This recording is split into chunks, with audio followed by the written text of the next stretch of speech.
বিসমিল্লাহির রহমানির রহিম। পরম করুণাময় ও অসীম দয়ালু আল্লাহর নামে শুরু।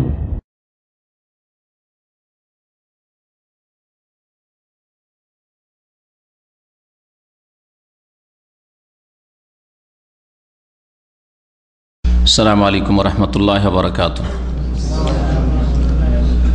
ইন্নাল হামদালিল্লাহ নাহমাদুহু ওয়া নাস্তাঈনুহু ওয়া নাস্তাগফিরুহু ওয়া নাউযু বিল্লাহি মিন শুরুরি আনফুসিনা ওয়া মিন সাইয়্যাতি আমালিনা। মান ইয়াহদিহিল্লাহু ফালা মুদিল্লা লাহু ওয়া মান ইউদ্লিলহু ফালা হাদিয়া লাহু। ওয়া আশহাদু আল লা ইলাহা ইল্লাল্লাহু ওয়াহদাহু লা শারীকা লাহু ওয়া আশহাদু আন্না মুহাম্মাদান আবদুহু ওয়া রাসূলুহু সাল্লাল্লাহু তাআলা আলাইহি ওয়া আলা আলিহি ওয়া সাহবিহি ওয়া সাল্লামা তাসলিমান কাসীরা। या अय्युहल्लज़ीना आमनु इत्तक़ुल्लाहा हक़्क़ तुक़ातिहि व ला तमूतुन्ना इल्ला व अंतुम मुस्लिमून। या अय्युहन्नासु इत्तक़ू रब्बकुमुल्लज़ी ख़लक़कुम मिन नफ़्सिन वाहिदा व ख़लक़ मिन्हा ज़ौजहा व बस्स मिन्हुमा रिजालन कसीरन व निसाअ वत्तक़ुल्लाहा अल्लज़ी तसाअलूना बिही वल अर्हाम इन्नल्लाहा काना अलैकुम रक़ीबा। या अय्युहल्लज़ीना आमनु इत्तक़ुल्लाहा व क़ूलू क़ौलन सदीदा युस्लिह लकुम अअमालकुम व यग़फ़िर लकुम ज़ुनूबकुम ومن يطع الله ورسوله فقد فاز فوزا عظيما اما بعد فقد قال المؤلف رحمه الله تعالى فصل في هديه صلى الله عليه وسلم في الصلاة. كان رسول الله صلى الله عليه وسلم إذا قام إلى الصلاة قال الله أكبر ولم يقل شيئا قبلها ولا تلفظ بالنية ولا استحبه أحد من التابعين ولا الأئمة الأربعة। সম্মানিত ভাতৃমণ্ডলী, আল্লাহ পাক রব্বুল আলামিনের যাবতীয় প্রশংসা যে আল্লাহ পাক একক, যার কোনো শরীক নেই, যে আল্লাহ পাক রব্বুল আলামিন আমাদেরকে তার ইবাদত বন্দেগীর উদ্দেশ্যে সৃষ্টি করেছেন। আর সবচাইতে উত্তম ইবাদত আল্লাহ পাকের তৌহিদের পরে 5 ওয়াক্ত সালাত আদায় করা। সুতরাং তৌহিদ সম্পর্কে জানা যেমন ফরজ, তৌহিদের বিপরীত শিরক সম্পর্কে জেনে শিরক থেকে সতর্ক থাকা যেমন সবচেয়ে বড় ফরজ, তারপরে পরে 5 ওয়াক্ত সালাত সম্পর্কে জানা ফরজ। যেমন সালাত আদায় করেছেন, নামাজ পড়েছেন রাসূলুল্লাহ সাল্লাল্লাহু আলাইহি ওয়াসাল্লাম, তেমনই নামাজ আপনাকে আদায় করতে হবে।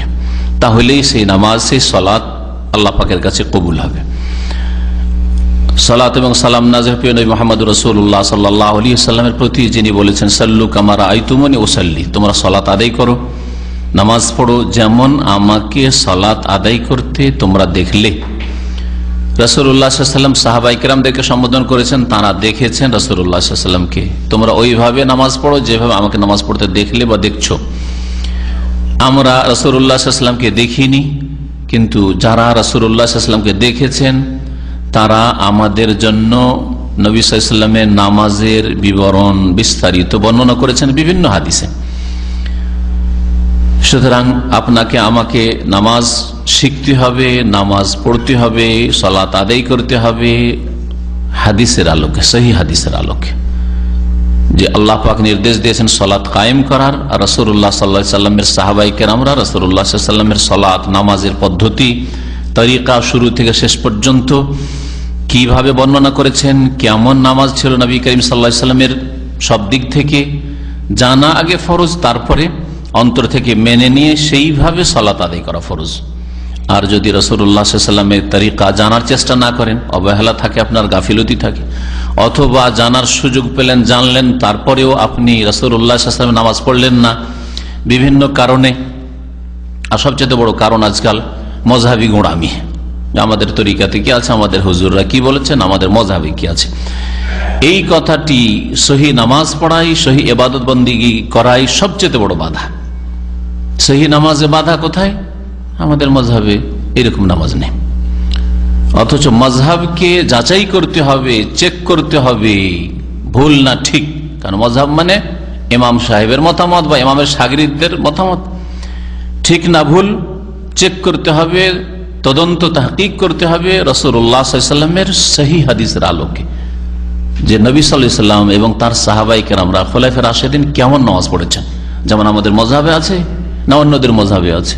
যদি আমরা যেই মযহাবে জন্ম নিয়েছি সেই মযহাবে হয়তো সহি কথাটা কোনো ক্ষেত্রে নেই, কিন্তু অন্য মযহাবে, শাফি মযহাবে অথবা হাম্বলি মযহাবে অথবা মালিকি মযহাবে দেখা যাচ্ছে যে তাদের কাছে সহি দলিল ভিত্তিক ফতোয়াটি আছে, মাসলাটি আছে, ওরা সহি নামাজ পড়ে, তাহলে ওই নামাজটাই নিতে হবে। এইটাই হচ্ছে ইমাম আবু হানিফা রহমতুল্লাহ আলাইহির শিক্ষা, এজা সাহাল হাদিস ও ফাহুয়া মাযহাবি, যখন সহিহ হাদিস পেয়ে যাবে তখন সেটাই জানবে যে আমার মাযহাব।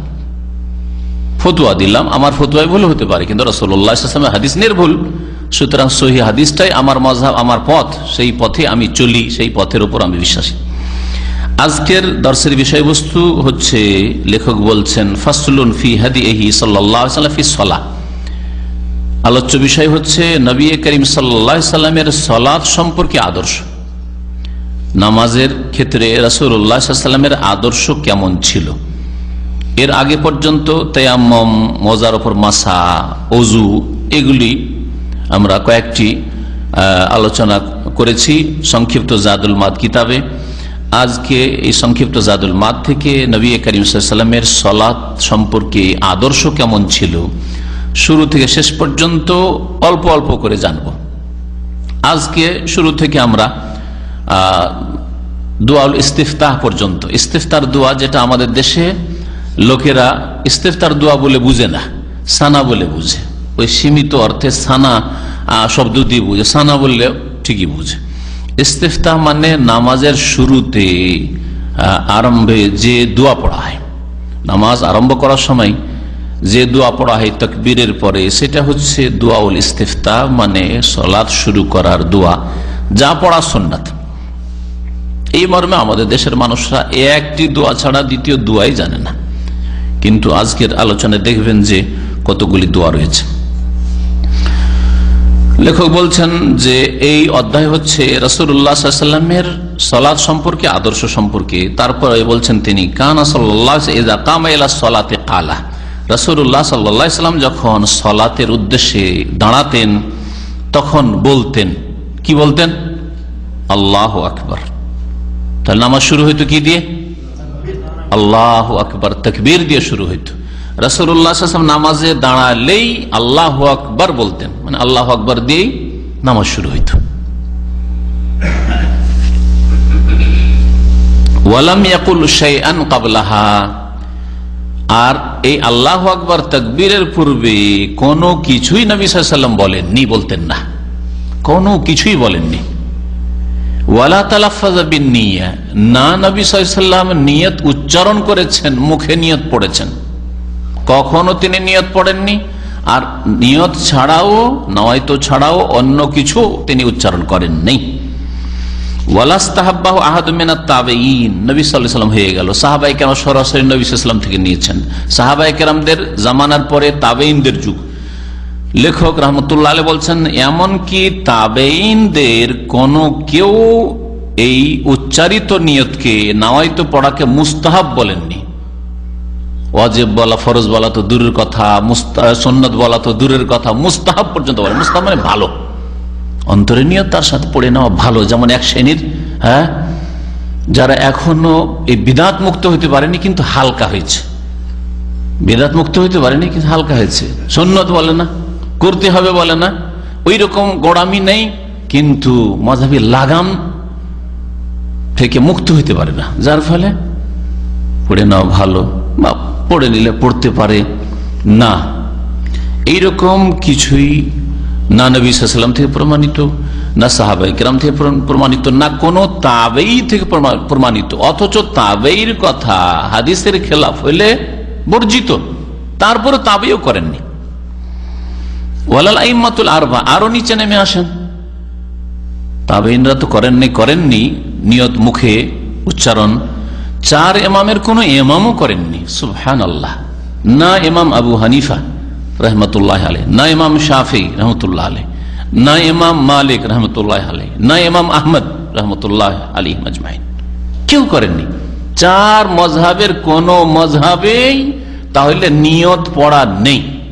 তাহলে বলুন, ধর্মের নামে যারা, নামাজের নামে যারা নিয়ত পড়ছে, মাযহাবের নামে নিয়ত পড়ছে, তারা কত ভুলে আছে, নিজের মাযহাবের ওপরও নেই। চার মাযহাবের কোন এক ইমামও নিয়ত পড়েননি, তার এর নাম কি হইতে পারে বলুন তো দেখি? তারপরে সুন্নাত, তারপরে করে নেওয়া, মুখে পড়ে নেওয়া ভালো, তারপরে মুস্তাহাব বলবেন? আল্লাহ পাক ভালো বললেন না, তার রাসূল সাল্লাল্লাহু আলাইহি ওয়াসাল্লাম ভালো বললেন না, তার নবীর খোলাফায়ে রাশেদিন ভালো বললেন না, 1,24,000 বেশি সাহাবায়ে কেরামের কেউ ভালো মুস্তাহাব বললেন না, কোন তাবেঈ ভালো বললেন না, 4 ইমামের কোন ইমাম ভালো বললেন না, তারপরেও গায়ের জোরে ভালো মুস্তাহাব, তারপরেও জায়েজ না না জায়েজ? বিদআত, বিদআত মানে গুমরাহি, ছোট কথা নেই, গুমরাহিটি। এখানে সংক্ষেপে বলেছেন লেখক রহমতুল্লাহ আলাইহি, ওই কথাটিকে আরো ভাঙিয়ে তিনি কি বলেছেন? আল্লাহ আকবার দিয়ে নামাজ শুরু করতেন রাসূলুল্লাহ সাল্লাল্লাহু আলাইহি ওয়াসাল্লাম, এটাই ছিল তার আদর্শ।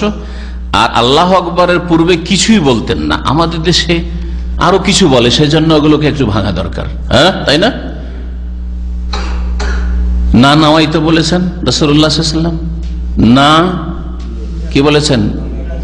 জায়নামাজের দোয়া বলে যেটা প্রসিদ্ধ আমাদের দেশের অন্ধদের কাছে, ইন্নী ওয়াজহাতু ওয়াজহিয়া বলেছেন, সেই আন কিছুই বলেন না, মানে এটাও বলেননি, হলো না? না ওয়াজহাতু ওয়াজহিয়া, না নাওয়াইতো বলেছেন, না ইমামতি করেছেন রাসূলুল্লাহ সাল্লাল্লাহু আলাইহি ওয়াসাল্লাম, তো বলেছেন আনা ইমামুন লিমান হাদারা ওয়া মান লাম ইয়াহদুর, আমি ইমাম হইলাম যারা হাজির হয়েছে, পরে যারা হাজির হবে সকলের। এই কথাও বলেননি রাসূলুল্লাহ সাল্লাল্লাহু আলাইহি ওয়াসাল্লাম। রাসূলুল্লাহ এই কথাও শিখেননি যে পিছনে তোমরা মুক্তাদি, তোমরা বলো ইক্তাদাইতু বিহাযাল ইমাম, এই ইমাম সাহেবের আমরা ইক্তিদা অনুসরণ করলাম, অনুকরণ করলাম, এইটাও বলেননি তার সাহাবীরা কেউ, কিছুই বলেননি। কি দিয়ে শুরু করেছেন নামাজ? আল্লাহু আকবার দিয়ে। এই জন্য আমার নামাজের আলোচনাগুলিতে আছে, মাঝে মধ্যে বলে থাকি যে আমাদের দেশের প্রচলিত নামাজ ট্রিপল বিদআত দিয়ে শুরু হয়, 3 বিদআত দিয়ে শুরু হয়। একটা বিদআত করলে তো ইবাদত কবুল হয় না। শুরুতেই যদি 3 বিদআত হয় তো সেই নামাজের দশা কি হয়? সেই নামাজ কবুল হবে আশা করতে পারেন? রাসূলুল্লাহ সাল্লাল্লাহু আলাইহি ওয়াসাল্লামের প্রসিদ্ধ হাদিস সহিহ বুখারী ও সহিহ মুসলিমে রয়েছে, মা আয়েশা রাদিয়াল্লাহু তাআলা আনহা থেকে বর্ণিত, মান আমিলা আমালান, কেউ যদি কোনো আমল করে, নামাজ পড়লেন, সারা জীবন নামাজ পড়লেন, ফরজ সুন্নাত নফল মুস্তাহাব সব নামাজ পড়লেন, লাইসা আলাইহি আমরুনা, কিন্তু আমার আদর্শ মোতাবেক নয়, রাসূলুল্লাহ সাল্লাল্লাহু আলাইহি ওয়াসাল্লামের আদর্শ মোতাবেক নামাজ হইল না, ফাহুয়া রাদ্দুন, সেটা হচ্ছে প্রত্যাখ্যাত, ছুঁড়ে ফেলে দেওয়া হবে, নামাজ কবুল হবে না। তাহলে বলেন, যদি নামাজের শুরুখানে নামাইতো পড়েন, নামাজের শুরুতে ইন্নী ওয়াজহাতু পড়েন তাকবীরের আগে, আর যদি তাকবীরের আগে আপনি পড়েন কি বলছে ইক্তাদাতু বিহাযাল ইমাম, বা ইমামতি করেছেন সেজন্য আনা ইমামুল লিমান হাদারা ইমাম লা ইয়াহদুর, তার নামাজ কবুল হবে? মারদুদ হবে, রিজেক্টেড। আর আমি যে কথাটি বললাম এটা হচ্ছে হানাফি মাযহাব, এটা হচ্ছে শাফি মাযহাব, এটা হচ্ছে মালিকি মাযহাব, এটা হচ্ছে হাম্বলি মাযহাব, তাও না? আর এটা হচ্ছে রাসূলুল্লাহ সাল্লাল্লাহু আলাইহি ওয়াসাল্লামের ছেড়ে যাওয়া মাযহাব, এটা হচ্ছে সকলের মাযহাব। আর নিয়ত পড়া, আর যেসব তার সাথে সাথে পড়ে থাকে জায়নামাজের দোয়া পড়া, এগুলো হচ্ছে নকল মাযহাব, জাল মাযহাব। এগুলো আবু হানিফার মাযহাব না, শাফিরও না, মালিকও না, আহমদেরও কোনো মাযহাবই নাই। ওয়াকানা দাবহু ফি ইহরামিহি লাফজাতু আল্লাহু আকবার লা গায়রুহা, আরো বলছেন কিছু কিছু ভুল সংশোধনের উদ্দেশ্যে, কারণ এর বিপরীতটা আছে কিছু লোকের মধ্যে, সেই জন্য বলছেন রাসূলুল্লাহ সাল্লাল্লাহু আলাইহি ওয়াসাল্লাম অভ্যাস ছিল, দাব মানে অভ্যাস, রাসূলুল্লাহ সাল্লাল্লাহু আলাইহি ওয়াসাল্লাম অভ্যাস ছিল তার তাকবীরে তাহরিমাতে, ফি ইহরামিহি মানে তাকবীরাতুল ইহরাম, আরবরা তাকবীরাতুল ইহরাম বলে, আর আমাদের দেশের মানুষরা কি বলে ওটাকে? তাকবীরে তাহরিমা। কোনটাকে তাকবীরে তাহরিমা বলে? প্রথম তাকবীরটা, আল্লাহু আকবার, এই যে নামাজ শুরু করলেন প্রথম তাকবীর, এটা হচ্ছে তাকবীরে তাহরিমা বা তাকবীরাতুল ইহরাম। ইহরাম, তাকবীরাতুল ইহরাম মানে এই তাকবীর দিয়ে নামাজে ঢুকলেন। যেমন হজ আর উমরার ইহরাম মানে আপনি লব্বাইক উমরা লব্বাইক হাজ্জান বলে অন্তর নিয়ত করে কি করলেন? হজ বা উমরায় প্রবেশ করলেন, ওই জন্য ওটাকে ইহরাম বলা হয়। উমরার ইহরাম, হজের ইহরাম, আর সালাত নামাজের ইহরাম। নামাজের ইহরাম হচ্ছে তাকবীরে তাহরিমা, আল্লাহু আকবার। রাসূলুল্লাহ সাল্লাল্লাহু আলাইহি ওয়াসাল্লামের ইহরাম মানে তাকবীরাতুল ইহরামের শব্দে অভ্যাস ছিল কি বলা? আল্লাহু আকবার বলা, লা গায়রুহা, আল্লাহু আকবার ছাড়া অন্য কোনো কিছু বলা, কোনো বাক্য বলা তার কখনো অভ্যাস ছিল না। কেন এই কথা বললেন? আমরা তো আল্লাহু আকবারই বলি, আল্লাহু আকবার ছাড়া তো কিছু বলি না। কেন বললেন? এই জন্য বললেন যে হানাফি মাযহাবের কদরি, হেদা, বেকায়াতে নামাজের তালিমে বলা হয়েছে, ফিকহ কিতাবে, সবগুলি ফিকহের কিতাবে, যে আল্লাহু আকবার বলা জরুরি না। আল্লাহু আকবার বলেন ভালো, কিন্তু আল্লাহু আকবরের জায়গায় যদি আল্লাহর বড়ত্ব মহত্ব কোন বাক্য দিয়ে প্রকাশ করে দেন তাহলে চলবে। সেই জন্য উদাহরণস্বরূপ কদরির লেখক বলছে, যদি বলে এইরকম আল্লাহ আল কবির, আল্লাহ আকবর বলুন, আল্লাহ কবির, আল্লাহ আজিম, হ্যাঁ আল্লাহ জলিল, হ্যাঁ আল্লাহ আর কিছু বলে রফি, আল্লাহ যে কোনো, আল্লাহ সামি, আল্লাহ কাদির, আল্লাহ বসির, হ্যাঁ চলবে। আল্লাহুল আজল, আকবরের জায়গায় আল্লাহ আজল, আল্লাহ আজম, সব চলবে, তার কাছে চলবে। কার নামে চালাচ্ছে কিতাবে কদরিতে? আবু হানিফা রহমতুল্লাহ নামে, হানাফি মাযহাবের নামে। আবু হানিফা রহমতুল্লাহ আলাইহি থেকে আল্লাহর হস্তে একটু সনদ দিয়ে প্রমাণ করে দেন তো যে আবু হানিফা রহমতুল্লাহ আলাইহি কোন কিতাবে লিখেছেন যে চলবে। তাহলে আবু হানিফা রহমতুল্লাহ 500-600 বছর পর, 700 বছর পর এসে কোন লেখক লিখবে আর আবু হানিফার নামে সব গড়া পচা সব চালিয়ে দিবে, এটা কি মাযহাব হইল? জালিয়াতি হইল এটা। এই জন্য অনেক গবেষকরা বলেছেন যে হাদিসের জন্য সনদ লাগে, না হলে রাসূলুল্লাহ সাল্লাল্লাহু আলাইহি ওয়াসাল্লাম থেকে হাদিস প্রমাণিত হয় না। ফিকার কিতাবগুলো সনদ কোথায়? আবু হানিফা রহমতুল্লাহ আলাইহি 500 বছর, 600 বছর, 700 বছর, 800 বছর পর লেখা হচ্ছে। হেদায়া, বেকায়া, কানজুদ দাকায়েক, আপনার কদরি, মনিয়াতুল মুসাল্লি, নুরুল ইজহার, যতগুলি হানাফির কিতাব আছে সবগুলি লেখা হয়েছে 500 থেকে 700-800 বছর পর। তাহলে এই 500 বছরের মধ্যে গিয়ে ইমাম আবু হানিফা যে কথাগুলি বলেছেন এর প্রমাণ কোথায়? সনদ সূত্র কোথায় আছে? সনদ সহ বর্ণিত আছে। তাহলে সনদ নাই একটা কথা বলে দেবেন বিশ্বাসযোগ্য? মাযহাবের নামে বিশ্বাসযোগ্য নয়। যদি আজকে আপনি বা আমি বলি যে ইবনুল কাইয়্যিম রাহমাতুল্লাহ আলাইহি বলেছেন, ইবনে তাইমিয়া বলেছেন আমার থেকে 500-700 বছর আগে, আর বাদশাহ আওরঙ্গজেব বলেছেন এইরকম, তো জ্ঞানী মানুষ বলবে যে বাদশাহ আওরঙ্গজেব কোথায় বলেছেন, কোন বক্তব্য বলেছেন উনি, কোন কিতাবে লেখা আছে, ঠিক কিনা? যদি আমি প্রমাণ না করতে পারি তাহলে আমি মিথ্যুক সাব্যস্ত। 400-500 বছর আগের কথা আমি বা 300 বছর আগের কথা আমি কি করে বিনা এতে বিশ্বাস করবো আপনার কথা? আপনি বলছেন বাদশাহ আওরঙ্গজেব বলেছেন, আলমগীর বলেছেন, আপনি বলেন যে কোন কিতাব, ঠিক কিনা বলেন? তাহলে এর নাম হচ্ছে সনদ, সূত্র। আমাকে প্রমাণ করতে হবে যে আমি অমুক থেকে শুনেছি, আমি অমুক থেকে শুনেছি, আমি অমুক থেকে শুনেছি, আর অমুক সাহেব বাদশাহ আলমগীর থেকে শুনেছি, অথবা অমুক কিতাব আছে বাদশাহ আলমগীর লিখেছেন। আর এমনিতে কারোর নামে চালিয়ে দেব বাজারে, এটা জ্ঞানী মানুষের কাছে গ্রহণযোগ্য না।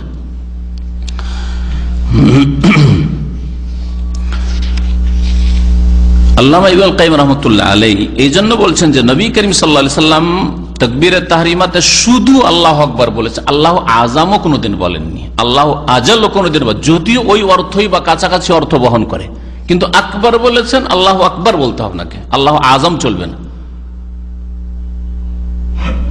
আজল চলবে না, কোন গুণবাচক শব্দ চলবে না নবী করিম সাল্লাল্লাহু আলাইহি সাল্লাম থেকে যা বর্ণিত আছে তা ছাড়া। ওয়াকানা ইয়ারফা ইয়াদাইহি মাহা মামদুদাতাইল আসাবে, আর রাসূলুল্লাহ সাল্লাল্লাহু আলাইহি সাল্লাম দুই হাত উত্তোলন করতেন, মাহা মানে তাকবীরে তাহরিমার সাথে সাথে, যেমনই তাকবীর দিচ্ছেন ওর সাথে সাথে হাত উঠছে।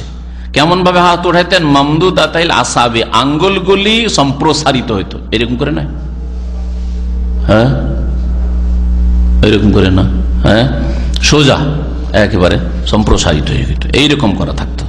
মুস্তাকবিলান বিহিমাল কিবলা, আর দুই হাত কিবলা মুখী হতো, এইভাবে না, যেমন অনেকে উঠে আমার দেশে কান ধরে, প্রথমে তোবা করে নামাজে ঢুকে, আমাদের দেশে তোবা করে বসে যে কান ধরতে হবে, তো কান ধরে এইখানে কান ধরে তাকবীর পাঠ করে, এটা বিদআত, কোন প্রমাণ নেই রাসূলুল্লাহ সাল্লাল্লাহু আলাইহি ওয়াসাল্লাম থেকে।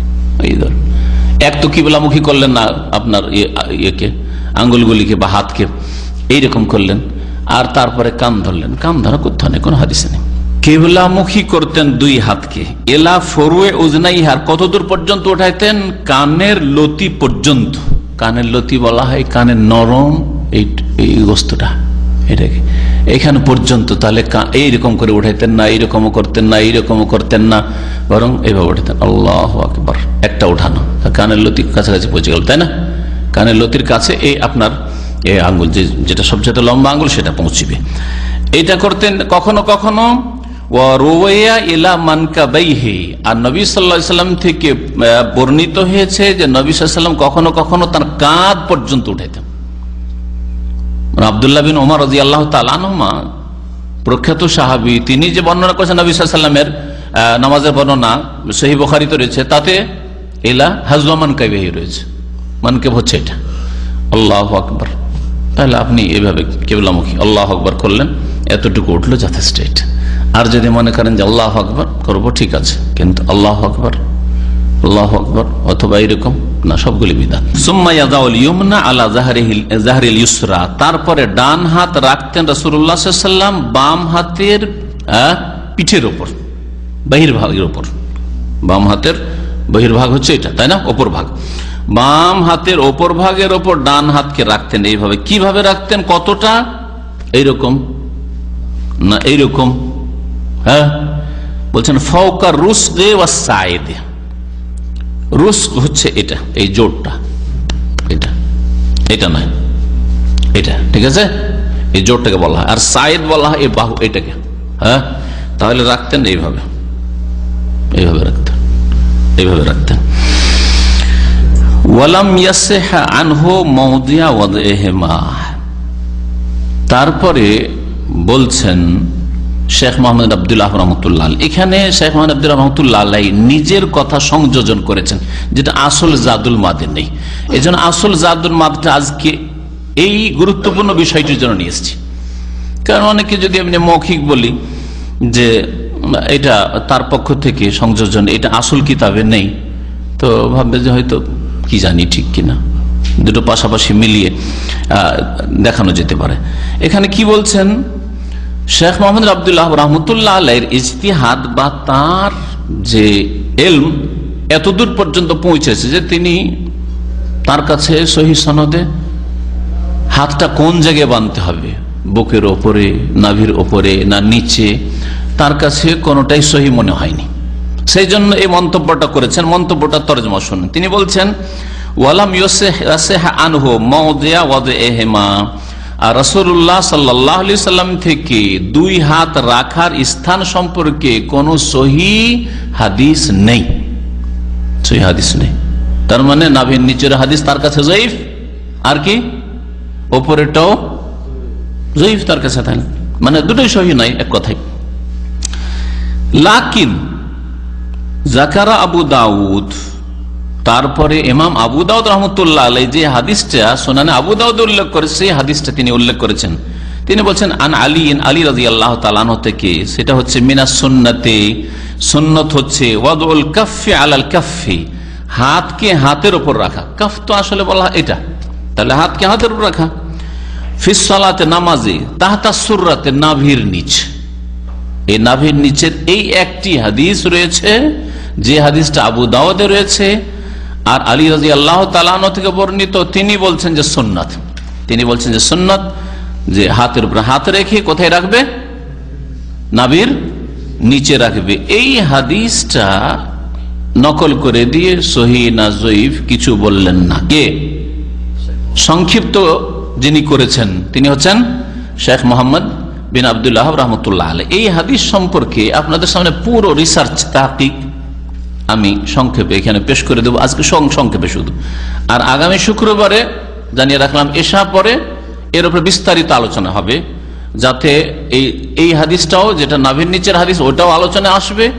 আর এছাড়া 5 থেকে 6টি হাদিস রয়েছে, সবগুলি হাদিস মিলে, আর ওইগুলো সমর্থনে আরো বেশ কিছু সনদ রয়েছে, সেজন্য সব সমর্থন মিলে হাদিস বুকের ওপরের সহিহ, এটা আলোচনা ইনশাআল্লাহ তাআলা শুক্রবারে এশা পরে রাখবো এই সময়। যদিও বিষয়টি সুন্নত, কিন্তু এইটি নিয়ে মযহাবী অন্ধ মুকাল্লিদরা, মযহাবের অন্ধ গোড়ামি যারা করে, তারা খানিকটা বাড়াবাড়ি করে। বিষয়টা সুন্নত, হাত রাখা উপরে বুকের উপর, এটা ফরজ রুকুনও নয়, আর এটা নামাজের ওয়াজিবাতও নয়, রাসূলুল্লাহ সাল্লাল্লাহু আলাইহি ওয়াসাল্লামের সুন্নত। আর সুন্নতের ক্ষেত্রে যথাসাধ্য সচেষ্ট হইতে হবে যে কোনটা নবী সাল্লাল্লাহু আলাইহি ওয়াসাল্লাম থেকে সহিহ সূত্রে প্রমাণিত, যেটা সহিহ সেটা নেব, কিন্তু বিষয়টা ফরজ না, আর রুকুনও না, আর ওয়াজিবও না, সুন্নাত। সুন্নত নিয়ে আমাদের কাছে এত বাড়াবাড়ি নেই, নামাজ কারো বাতিল হয়ে যাবে এই কথা কখনো বলবো না, কিন্তু মযহাবী গোঁড়ামিকারীরা এটা নিয়ে এত বাড়াবাড়ি করছে যে এটার উপরে লেকচার দিয়ে থাকে, মনে হচ্ছে এটা বড় আকীদার বিষয় হয়ে গেছে। এই তাদের উত্তর দেওয়ার জন্য আমি এই আলোচনাটা বিশেষভাবে করার প্রয়োজন মনে করছি। আর ইনশাআল্লাহ আল্লাহ পাক যদি সুস্থ রাখেন, হায়াত রাখেন, তো শুক্রবারে ওয়াদা থাকলো মনে করিয়ে দেবেন। এই হাদিসটা সম্পর্কে বলি, আর তার সাথে সাথে আসল জাদুল মাদে কতটুকু আছে এটা দেখে নেন। আসল জাদুল মাদে এইভাবে আছে আমাদের আলোচনাটা, এটা কিন্তু এর আগে বলেছি। কয় খন্ডে আছে? 6 খন্ডে আছে, ঠিক, মাশাআল্লাহ। বলছেন একেবারে সংক্ষেপে, ইমাম ইবনুল কাইয়িম রাহমাতুল্লাহ আলাইহি জাইনা আল্লাহু আলাম, তিনি এই বিষয়টাকে আলোচনায় নিয়ে আসেননি। তিনি আলোচনা করতে গিয়ে বলছেন যে হাত কদ্দুর পর্যন্ত উঠাবে, কানের লতি পর্যন্ত, ওয়ারুয়া মানকাবাইহে, আর 2 কাঁধেরও হাদিস রয়েছে, যেমন আবু হামিদ সাঈদী থেকে, আরো আব্দুল্লাহ বিন ওমর থেকে ইত্যাদি। এসব বলার পরে বলছেন যে সুম্মা ইয়াদাউল ইয়ুমনা আলা যাহরিল ইউসরা, এতটুকু এখানে আছে, সুম্মা ইয়াদাউল ইয়ুমনা আলা যাহরিল ইউসরা, তারপরে ডান হাত রাখবে বাম হাতের উপরে। কোথায় রাখবে তাও তিনি বলছেন না। এখানে লেখক রহমতুল্লাহ বলছেন ফাওকা রুসগে ওয়াস সাইদ, হাতের এই জায়গাটা আর সাইদ বাহু, এটা এইভাবে রাখবে। তারপর আর কোথায় রাখবে, হাতটা নাভির ওপরে মানে বুকের ওপরে থাকবে না নাভির নিচে থাকবে, ইমাম ইবনুল কাইয়িম রাহমাতুল্লাহ আলাইহি আলোচনাই করেননি।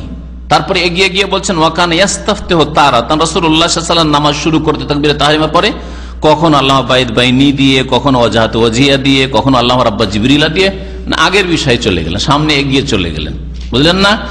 পৃষ্ঠা নম্বর বলি 202 পৃষ্ঠা জাদুল মাদ, যেটা 6 খন্ডে আছে যে জাদুল মাদটি, তার প্রথম খন্ডের 202 পৃষ্ঠায় এই কথাটি আছে। বাস এতটুকু আছে। শেখ মোহাম্মদ আব্দুল্লাহ রহমতুল্লাহ আলাইহি তার যতটুকু তাহকিক, যে তিনি বলছেন যে এই বিষয়ে কোন সহিহ হাদিস নেই, তবে আবু দাউদ এই হাদিসটা আছে। কোন হাদিসটা? যে সুন্নত হচ্ছে, আলী রাদিয়াল্লাহু আনহু সুন্নত হচ্ছে হাতকে হাতের উপর রেখে কোথায় রাখতে হবে? তাহতা সূরা, নাভির নিচে। এই কথাটুকুর জন্য অনেকে আজকে সৌদি আরবে দেখা যায়, এরা হানাফি না, হানাফি মযহাবের লোকেরা তো একেবারে নাভির নিচে, তাই না? হাম্বলীরাকেও এই ক্ষেত্রে ঢিলা দেখা যায়। শেখ মোহাম্মদ আব্দুর রহমতুল্লাহ আলাইহির এই কথাটার ভিত্তিতে হয়তো অনেকে মনে করে কোনটাই সহি না, এটাও সহি না, ওইটাও সহি না, এক জায়গায় ভুলই হয়। এরাও এই ক্ষেত্রে এই জন্য খানিকটা হাত বাঁধার ক্ষেত্রে এদের আলেমদের ছাড়া সাধারণ লোকদের মধ্যে খানিকটা অবহেলা আছে, অবহেলা আছে। হাত বাঁধার কেউ এখানে বেঁধে আছে, কেউ এখানে আছে, কেউ এখানে আছে, সব রকম আছে, দেখেছেন না খেয়াল করে? আরবদের মধ্যে হয়তো মোহাম্মদ আব্দুর রহমতুল্লাহ এই কথাটা সংক্ষিপ্ত জাদুল মাদ এতটুকু পড়ে যে এই ব্যাপারে কোন সহিহ হাদিস নেই, তবে এই হাদিসটা আছে আবু দাউদে। আবু দাউদের হাদিসটা যে কি অবস্থা, আর তারপরে বুকের উপর হাত বাঁধার হাদিসটা সহিহ কিনা, তাহকিক রিসার্চমূলক আলোচনা এখানে নেই। এখন দেখুন, আলী রাদিয়াল্লাহু তাআলা আনহুর এই হাদিসটি মুসনাদ আহমদে আছে, দারকুতনিতে আছে, বাইহাকিতে আছে, আবু দাউদে আছে। এর সনদে আব্দুর রহমান ইবনে ইসহাক আল ওয়াসিতি আছেন, তিনি সর্বসম্মতিক্রমে যঈফ, দুর্বল। তার সম্পর্কে 2-1টি বক্তব্য বা মুহাদ্দিসিনে কেরামদের মন্তব্য শোনাই। ইমাম আবু দাউদ স্বয়ং বলছেন, যিনি হাদিসটা সংকলন করছেন, মিনাস সুন্নাতে, সুন্নাত হচ্ছে কি নামাজে ওয়াজুল আকুফ আলাল আকুফ, হাতের উপর হাত রাখা, তাহতা সূরা, নাভির নিচে। হাদিস বুঝছেন না ক্লিয়ার? এই হাদিসটা সম্পর্কে ইমাম আবু দাউদ নিজেই বলছেন যে কাল আবু দাউদ সামিআতু আহমদ বিন হাম্বল, আমার ওস্তাদ আহমদ বিন হাম্বলের কাছে শুনেছি। ইমাম আবু দাউদের খাস ওস্তাদ হচ্ছেন চতুর্থ ইমাম আহমদ বিন হাম্বল, তার কাছে শুনেছি ইউদাইফ আব্দুর রহমান বিন ইসহাক আল কুফি, আব্দুর রহমান বিন ইসহাক কুফি এই যে ওয়াসিতি, একে যঈফ বলেছেন, যঈফ বলতেন। তারপরে আল্লামা নাসির রহমাতুল্লাহ বলছেন ওয়ালিযালিকা, ইমাম আহমদ বিন হাম্বলও যে এই আব্দুর রহমান ইসহাক যে নাভির নিচের হাত রাখার হাদিস বর্ণনা করেছেন তাকে যঈফ বলেছেন, এই জন্য লাম ইয়াখুযিল ইমাম আহমদ বিহাদিসিহি হাযা, এই আব্দুর রহমান বিন ইসহাক ওয়াসিতির নাভির নিচের হাত বাঁধার হাদিস নেননি তিনি বর্ণনা করেছেন, আবু দাউদ হাদিসটি রয়েছে, তারপরে এর উপর আমল করেননি। তাহলে ইমাম আহমদের আমল কি ছিল? হাম্বলি ভাইদের জন্য বলছি, বা হাম্বলি ভাইদের সম্পর্কে জানি যে আসল মজাব কি তাদের ইমামের। কালা ইবনু আব্দুল্লাহ, ইমাম আহমদ বিন হাম্বলের ছেলে আব্দুল্লাহ ছিলেন, উনি একজন ইমাম ছিলেন, যদিও তার বাবার মর্যাদা পৌঁছতে পারেননি। তিনি বলছেন যে রাআইতু আবি, আমার আব্বাকে আমি দেখেছি, ইযা সাল্লা, যখন তিনি নামাজ পড়তেন, ওয়াদা ইয়াদাইহি ইহদাহুমা আলাল উখরা, এক হাতকে আরেক হাতের উপর রাখতেন, ফাওকা সুররা, নাভির উপরে। কোথায় রাখতেন? নাভির উপরে রাখতেন। নাভির উপরে বুঝাইতে গিয়ে ওলামারা যখনই নাভির উপরে বলেছেন তার মানে বুকের উপরে, হ্যাঁ, নাভির উপরে মানে পেটের উপর না, নাভির উপরে একটু উঠালেন। যেমন এক শ্রেণীর লোকেরা নাভির উপর থেকে এরকম সাধারণ মানুষ বুঝার চেষ্টা করেছেন, না এটা না। আসল ইখতিলাফ যে বুকের উপর মানে সাদর যেটা হাদিস আছে ওইটার উপর আমল করব না তাহতা সুররা আমল করব, হয় নাভির নিচে আর না নাভির উপর মানে হচ্ছে বুকের উপরে। তাহলে ইমাম আহমদ রহমতুল্লাহ আলাইহির যেটা আমল ছিল তার ছেলে স্বয়ং বর্ণনা করছে, সেটা কি বললাম, সেটা ফাওকা সুররা, নাভির উপরে উঠিয়ে হাত বাঁধতেন মানে বুকের উপরে। ইমাম নবী রহমতুল্লাহ আলাইহি বলছেন এই বর্ণনাকারী আব্দুর রহমান বিন ইসহাক ওয়াসিতি সম্পর্কে, ওয়াহুয়া দাঈফুন বিত্তিফাকি আইম্মাতিল জারহ ওয়াত তা'দিল। জারহ তা'দিল মানে হাদিসের সহিহ যঈফের যারা মুহাদ্দিস, সেসব আইম্মায়ে কেরামদের ইত্তেফাক, ইজমা রয়েছে যে এই আব্দুর রহমান বিন ইসহাক ওয়াসিতি হচ্ছে যঈফ বর্ণনাকারী রাবী। হানাফি মুহাদ্দিসের একটা উক্তি নেন যাতে করে বুঝতে পারেন যে হানাফি মুহাদ্দিসরা কি বলেছেন। কালা জাইলাই, ইমাম জাইলাই সুদানের লোক ছিলেন কিন্তু হানাফি মাযহাবের মুহাদ্দিস ছিলেন। তিনি বলছেন যে ইমাম বাইহাকি বলেছেন কি তার মারিফা কিতাবে, লা ইয়াসবুতু ইসনাদুহু, এর সনদ সহিহ না, নাভির নিচের হাদিস এর সনদ সহিহ নয়, সাবিত নয়। তাফাররাদা বিহি আব্দুর রহমান বিন ইসহাক ওয়াসিতি, কারণ শুধুমাত্র আব্দুর রহমান ইসহাক ওয়াসিতি বর্ণনা করেছেন, ওয়া হুয়া মাতরুকুন, আর সে হচ্ছে কি পরিত্যক্ত লোক বা পরিত্যাজ্য লোক। সে শুধু জয়ীফ না, মাতরুক। মাতরুক কাকে বলা হয়? মিথ্যুকের একটু ওপরে, মিথ্যুক চাইতে একটু ভালো হচ্ছে মাতরুক। মিথ্যুক যে ডাহা মিথ্যা কথা হাদিসের নাম বলেছে তার হাদিসকে জাল বলা হয়। আর যে মিথ্যা কথা বলেনি কিন্তু অনেক ভুল করেছে অথবা তার মধ্যে ফাঁসে কি ছিল, কবিরা গুনাহ ছিল, এইরকম লোকের হাদিসকে বলা হয় বা ওই রকম ব্যক্তিকে বলা হয় মাতরুক, আর তার হাদিসকে বলা হয় মুনকার, ওয়াহি, হ্যাঁ, যায়িফ জিদ্দান, অত্যন্ত দুর্বল। শুধু যায়িফ তাহলে না, বুঝছেন না, মাতরুক যদি হয়। এটা ইমাম জাইলাই হানাফি মুহাদ্দিস নকল করেছেন। ইমাম হাফিজ ইবনে হাজার ফাতুল বারীর 2য় খণ্ড 186 পৃষ্ঠা বলছে হুয়া হাদিসুন যায়িফ, নাভির নিচের হাত বাঁধার হাদিস হচ্ছে যায়িফ।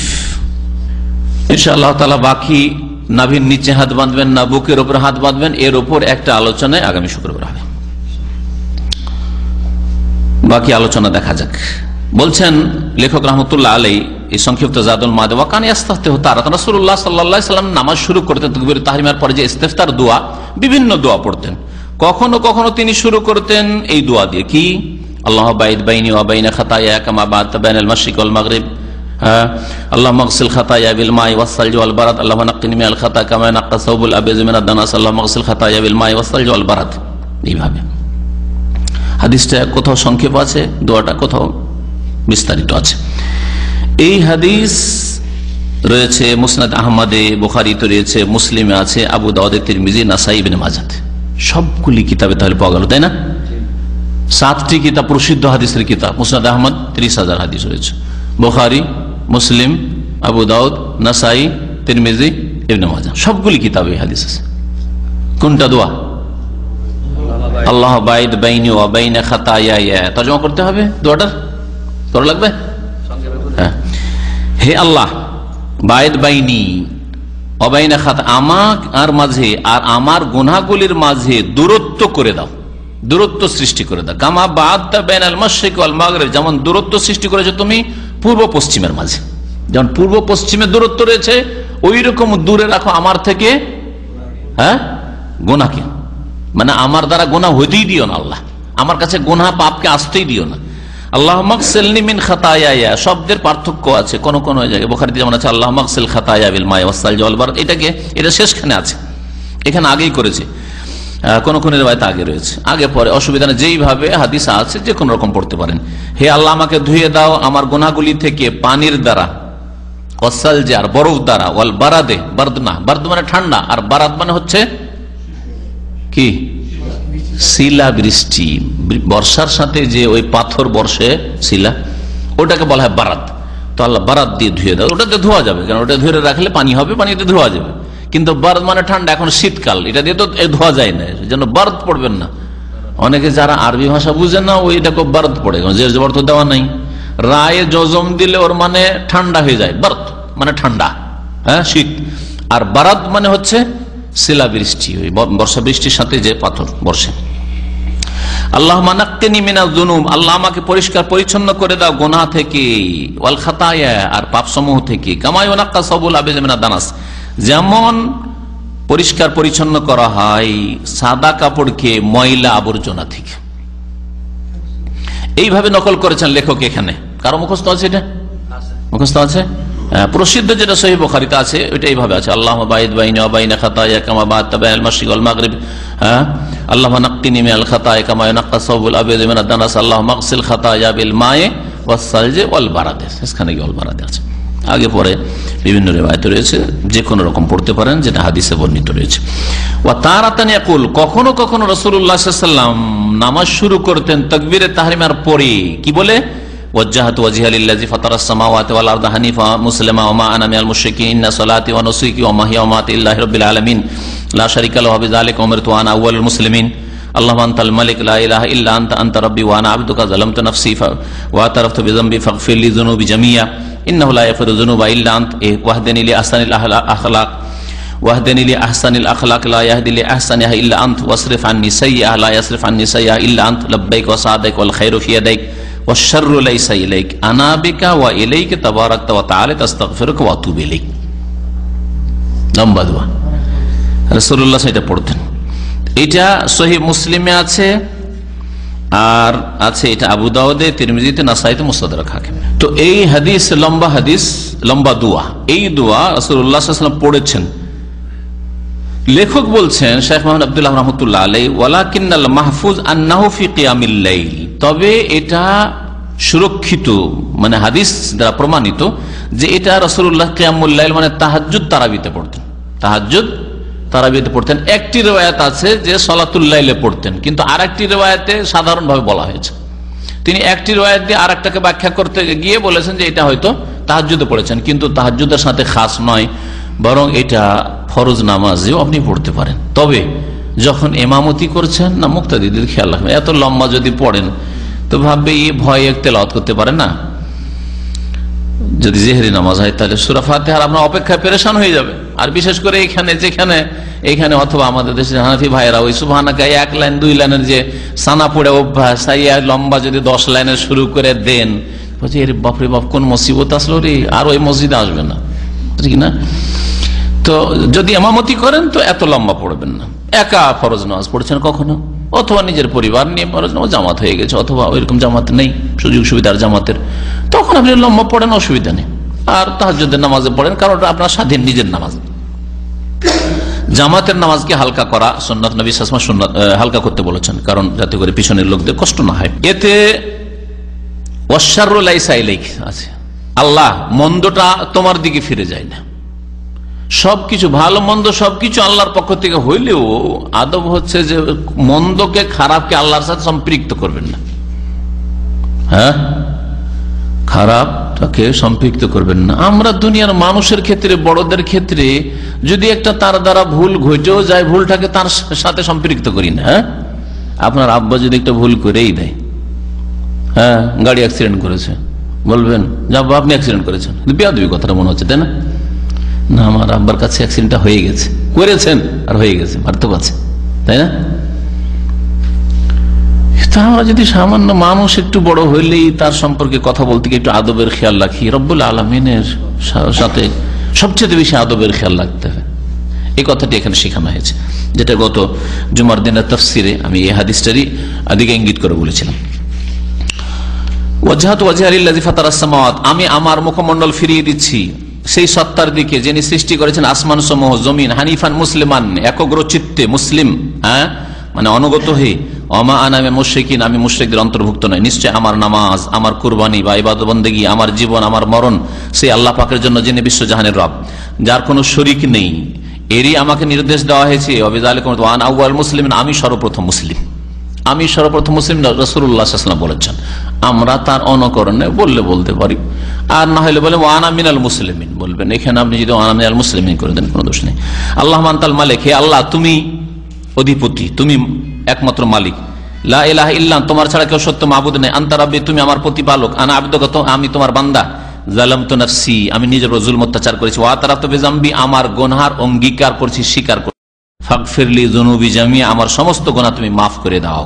ইন্নাহু লা ইয়াগফিরু যুনুবা ইল্লা আনত, কারণ তোমার ছাড়া কেউ গুনাহ মাফ করতে পারে না। নবী করিম সাল্লাল্লাহু আলাইহি ওয়াসাল্লাম একটি হাদিসে রয়েছে, কোন বান্দা যখন বলে আল্লাহ তোমার ছাড়া আমার গুনাহ কেউ মাফ করতে পারে না, তখন আল্লাহ পাক বলেন ফেরেশতা মালায়েকাকে, যে দেখো আমার বান্দা কি বলছে, বান্দা স্বীকার করছে যে আমি ছাড়া কেউ মাফ করতে পারি না, সেই জন্য আমি তাকে মাফ করে দিলাম।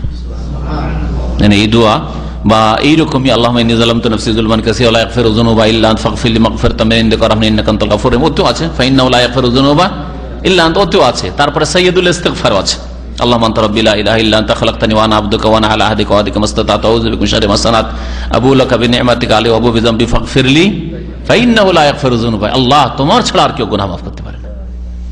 আল্লাহ বলে আমাকে বলছে আমি ছাড়া কেউ মাফ করতে পারি না, আর আমি মাফ করব না?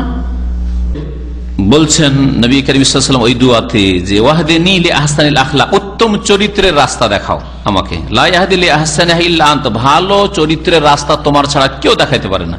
ওয়াসরিফ আন্নি সাইয়্যাহা, মন্দ চরিত্র আমার থেকে দূর করে দাও। মন্দ চরিত্র, খারাপ চরিত্রকে আমার থেকে তোমার ছাড়া কেউ দূর করতে পারে না, মানে আমাকে চরিত্রবান করে দাও, আমাকে আমার চরিত্র খারাপ যেন না হয়। লব্বাইক, আল্লাহ তোমার সামনে হাজির হয়েছি। ওয়া সাদাইক, আল্লাহ তোমার সামনে বারবার হাজির হয়েছি। ওয়াল খায়রু ফি ইয়াদাইক, সমস্ত কল্যাণ তোমার হাতে রয়েছে। ওয়াশ শাররু লাইসা ইলাইক, আর অনিষ্ট খারাপ মন্দ তোমার সাথে সম্পৃক্ত নয়, তোমার দিকে নয়। আনা বিকা, আমি তোমার দ্বারাই প্রতিষ্ঠিত, তোমার দ্বারাই আমি দাঁড়িয়ে আছি। তুমি আমাকে দাঁড় না রাখলে দাঁড়াতে পারে না, তুমি আমাকে চলার তৌফিক না দিলে চলতে পারতাম না। আমি এক কথা আমার জীবন তোমার জন্যই আছে। ওয়া ইলাইকা, এবং তোমার দিকেই আমি ধাবিত। তাবারাকতা, তুমি বরকতময় আল্লাহ। ওয়া তাআলা, তুমি সুমহান। আস্তাগফিরুকা, তোমার কাছে মার্জনা কামনা করি। ওয়া আতুবু ইলাইকা, আর তোমার কাছে তওবা করি। কয়টা হইল? দুটো হইল। তৃতীয়, ওয়া তারাতান ইয়াকুল, কখনো কখনো রাসূলুল্লাহ সাল্লাল্লাহু আলাইহি ওয়াসাল্লাম বলতেন আল্লাহুম্মা রাব্বা জিবরিল ওয়া মিকাঈল ওয়া ইসরাফিল। এই দোয়া বড় একটি দোয়া রয়েছে, ওয়াকাদ তাকাদ্দাম বলছেন এর আগে হয়ে গেছে, তার কিছু অংশ হয়তো হয়েছে। এইভাবে একটা দোয়া রয়েছে, নবী করিম সাল্লাল্লাহু আলাইহি ওয়াসাল্লাম কখনো কখনো পড়তেন। ওয়া তারাতান ইয়াকুল, আর কখনো কখনো পড়তেন আল্লাহুম্মা লাকাল হামদু আনতা নূরুস সামাওয়াতি ওয়াল আরদি ওয়া মান ফিহিন ওয়া লাকাল হামদু আনতা কাইয়্যুমুস সামাওয়াতি ওয়াল আরদ। এইভাবে রয়েছে দোয়াটি। হে আল্লাহ, সমস্ত প্রশংসা তোমার, তুমি আসমান জমিনের নূর এবং আসমান জমিনের মধ্যে যা কিছু রয়েছে। নূর মানে হচ্ছে আলো দানকারী, এখানে মুনাওয়ির। নূর মানে এখানে কি বলবেন? আলো দানকারী। আল্লাহ নূরুস সামাওয়াতি, কোরআনে কারীমে রয়েছে, মানে আল্লাহ মুনাওয়িরুস সামাওয়াতি ওয়াল আরদ, আসমান জমিনের আলো দানকারী আল্লাহ পাক রব্বুল আলামিন। আসমান জমিনকে আল্লাহ ইচ্ছা করলে আলোহীন করে দিতে পারেন, ইচ্ছা হলে ধ্বংস করে দিতে পারেন, সবকিছু আল্লাহ পাক ধারণ করে রয়েছেন। এলা আখিরি সুম্মা যাকারা নাওআইনি আখারাইনি, আরো দুই প্রকার উল্লেখ করলেন। তাহলে কয়টা হয়ে গেল?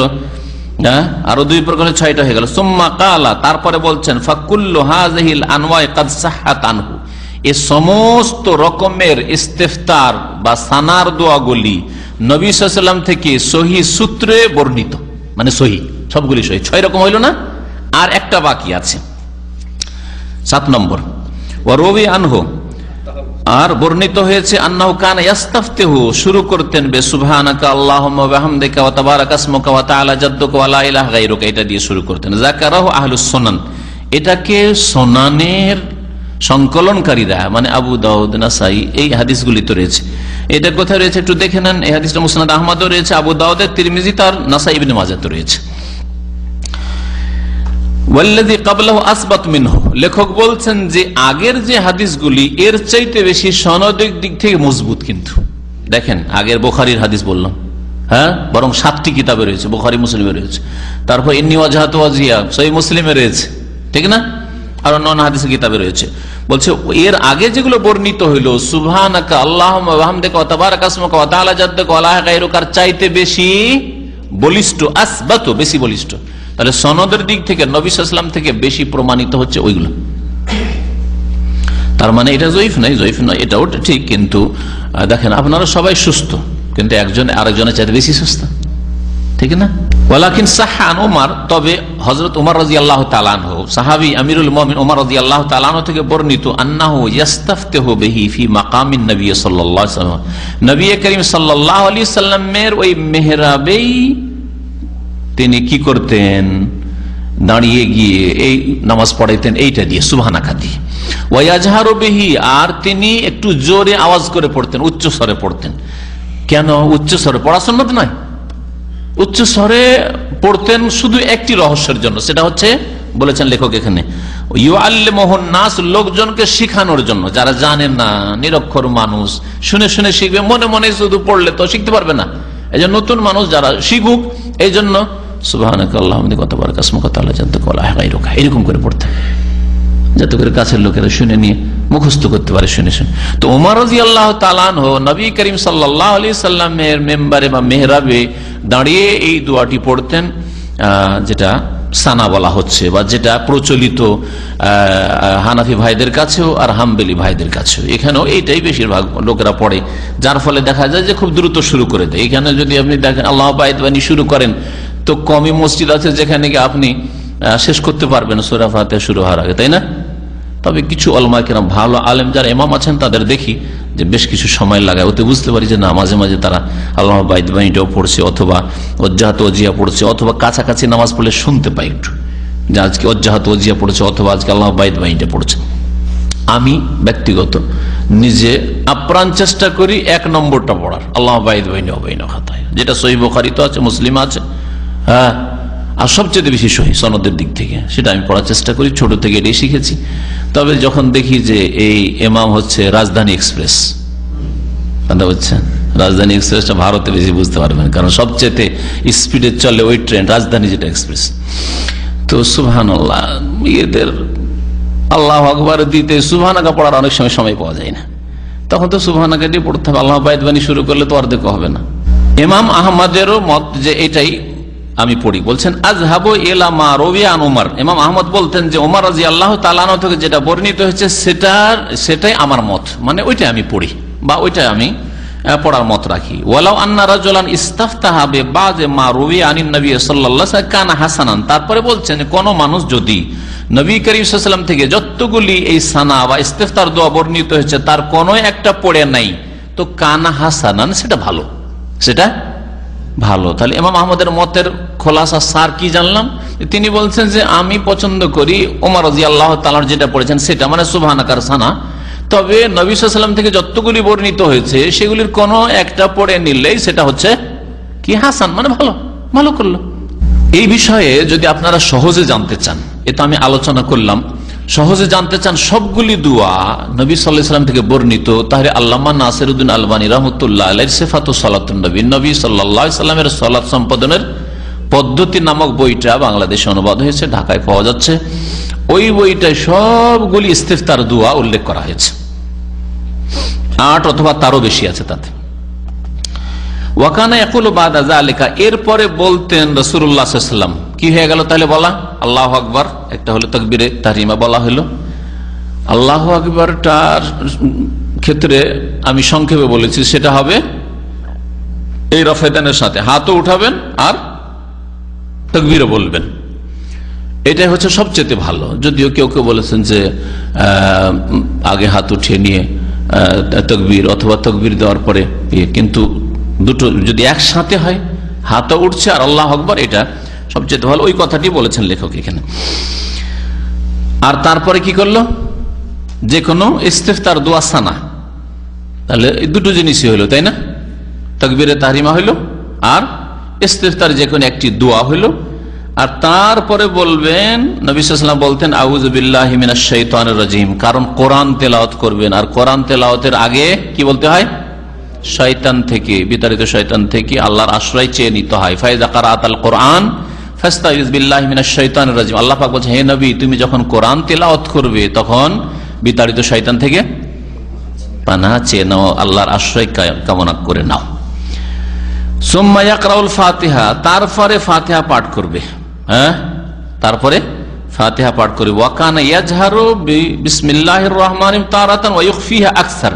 আর রাসূলুল্লাহ সাল্লাল্লাহু আলাইহি ওয়াসাল্লাম কখনো কখনো বিসমিল্লাহির রহমানির রহিম জোরে পড়তেন, ওয়া ইখফিহা আকসার, আর অধিকাংশ সময় বিসমিল্লাহটা মনে মনে পড়তেন, আর তারপরে জোরে তেলাওয়াত শুরু করতেন আলহামদুলিল্লাহি রাব্বিল আলামিন থেকে। আউযুবিল্লাহর পরে বিসমিল্লাহ কেন বললেন না?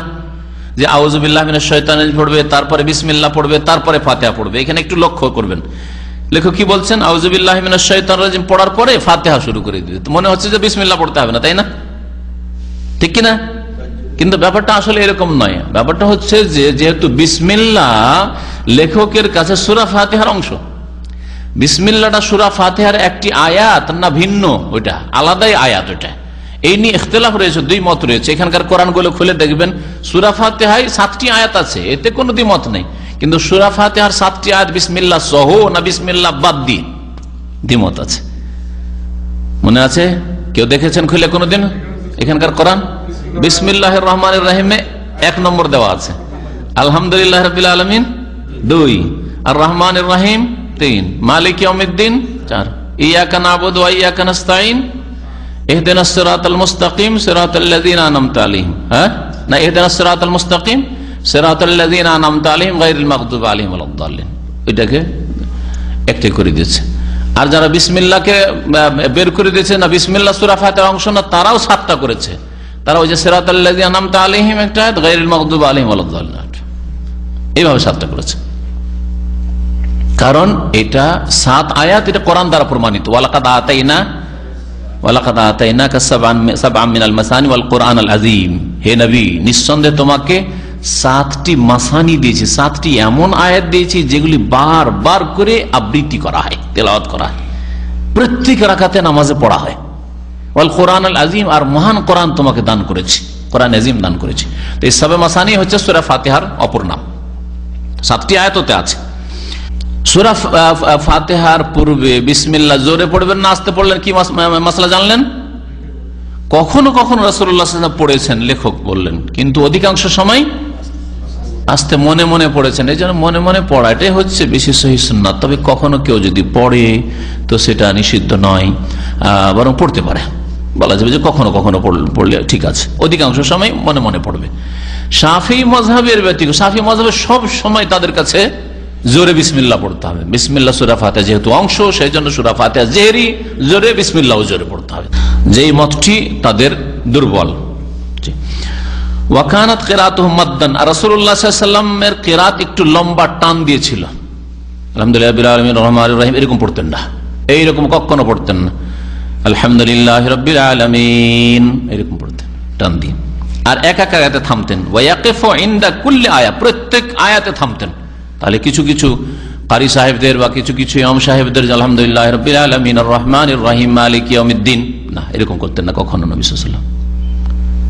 একসাথে 2-3টা আয়াত পড়ে দিলেন একবারে এক শ্বাসে, এরকম করতেন না কখনো। প্রত্যেক আয়াতে থামতেন। ওয়া ইয়ামুদ্দু বিহা সাওতাহু, আর তার আওয়াজকে স্বরকে টান দিতেন। ইহদিনাস সিরাতাল মুস্তাকিম টান দিতেন এভাবে। ফাইদা ফারাগা মিন কিরাআতিল ফাতিহা, যখন সূরা ফাতিহা পড়ে শেষ করতেন, কালা তখন কি বলতেন? আমিন। আমিন মানে কি? আমিন মানে কবুল করো। তো আমিন মানে কবুল করো। কবুল করো কথাটা তো আমরের সেগা, নির্দেশ সূচক। তো এটা আমিন থেকে কবুল করো কোত্থেকে আসলো? তাকাব্বাল মানে কবুল করো, রব্বানা তাকাব্বাল মিন্না, তো তাকাব্বাল মানে কবুল করো। কিন্তু আমিন মানে কোথেকে কবুল করা আসলো? হ্যাঁ, যারা আরবি পড়া হলো ছাত্র তারা বলুক। হাফেজ সাহেব, এই তো হাফেজ একটু ঘুমাচ্ছে মাশাআল্লাহ। আমিন কে বলা হয়, এটা ইসিম, কিন্তু অর্থ হচ্ছে ফেলের। বেশ কিছু ইসম আছে, নাউন আছে আরবিতে, যেগুলিকে বলা ইসিম ফেল। ওগুলোর নাম হচ্ছে কি? আসমায়ে আফআল। নাহুর কিতাব পড়লে দেখবেন আসমায়ে আফআল, নাহমির পড়েন, হেদায়াতুন নাহ পড়েন, কাফিয়া পড়েন, সারেজামি পড়েন, আর আরো বড়গুলি পড়েন। আসমায়ে আফআল মানে ইসিম, ওগুলি কিন্তু অর্থ বহন করে কিসের?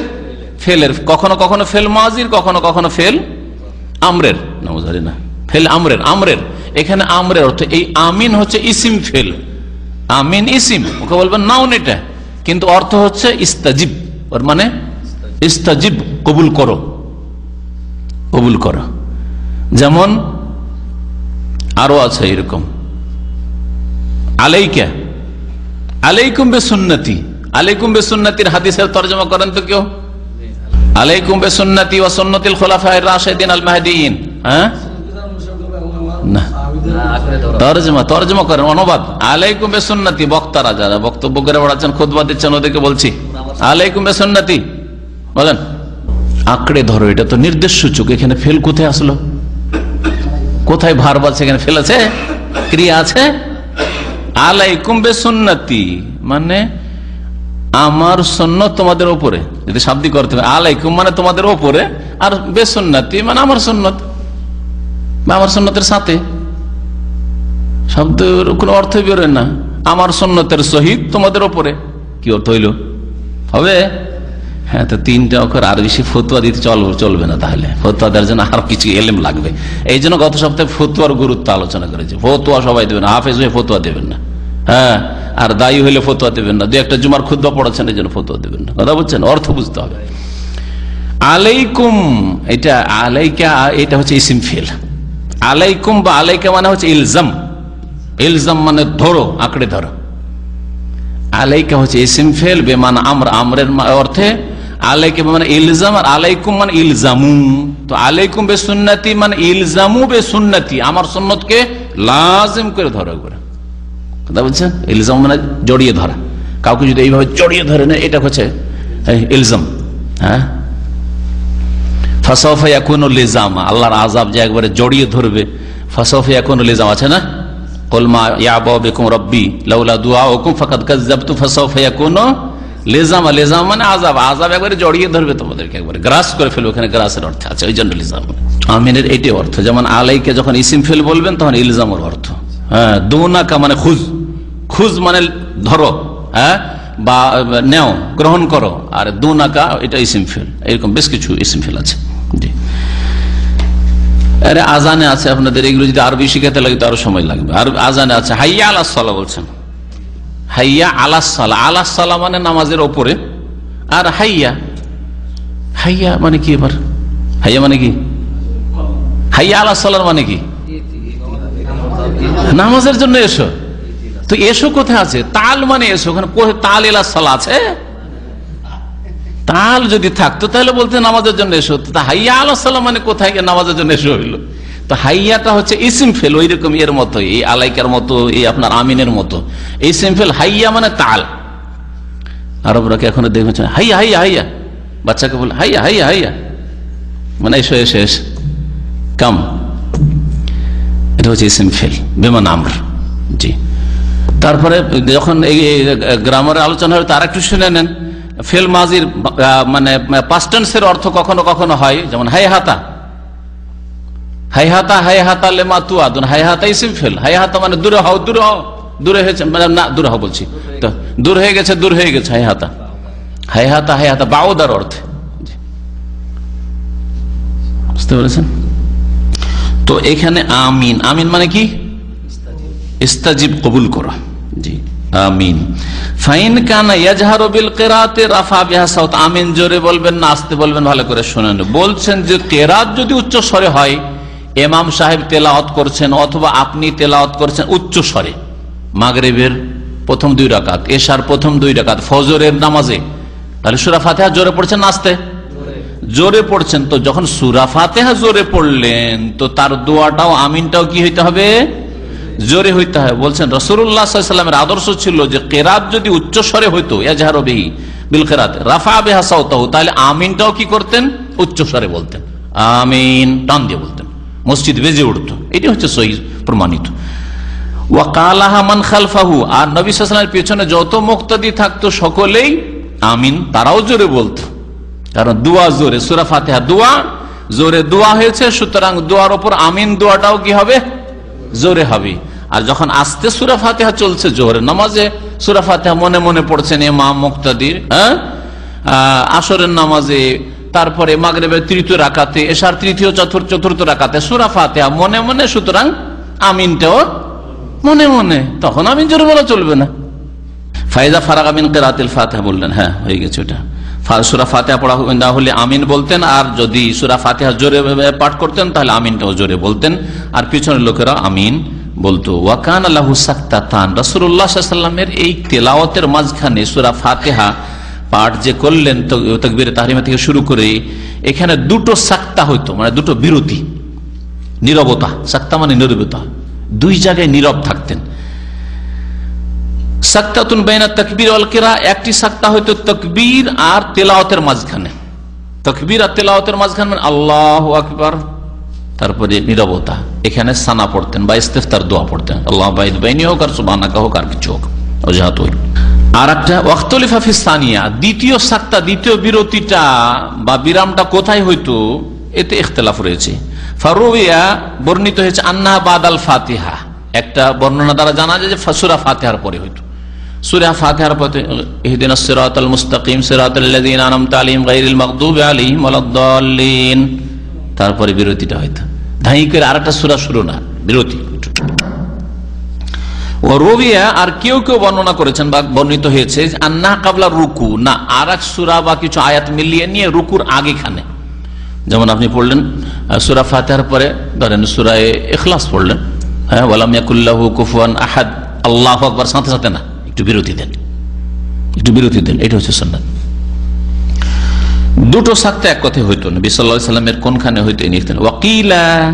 আর কেউ কেউ বলেছে বাল সাক্তাতানে গায়রাল উলা, কেউ কেউ বলেছে না তিনটি বিরতি হইতো, একটা প্রথম খানে সানা ইস্তিফতা পড়ার জন্য, সানা পড়ার জন্য, আর দুটো হইতো।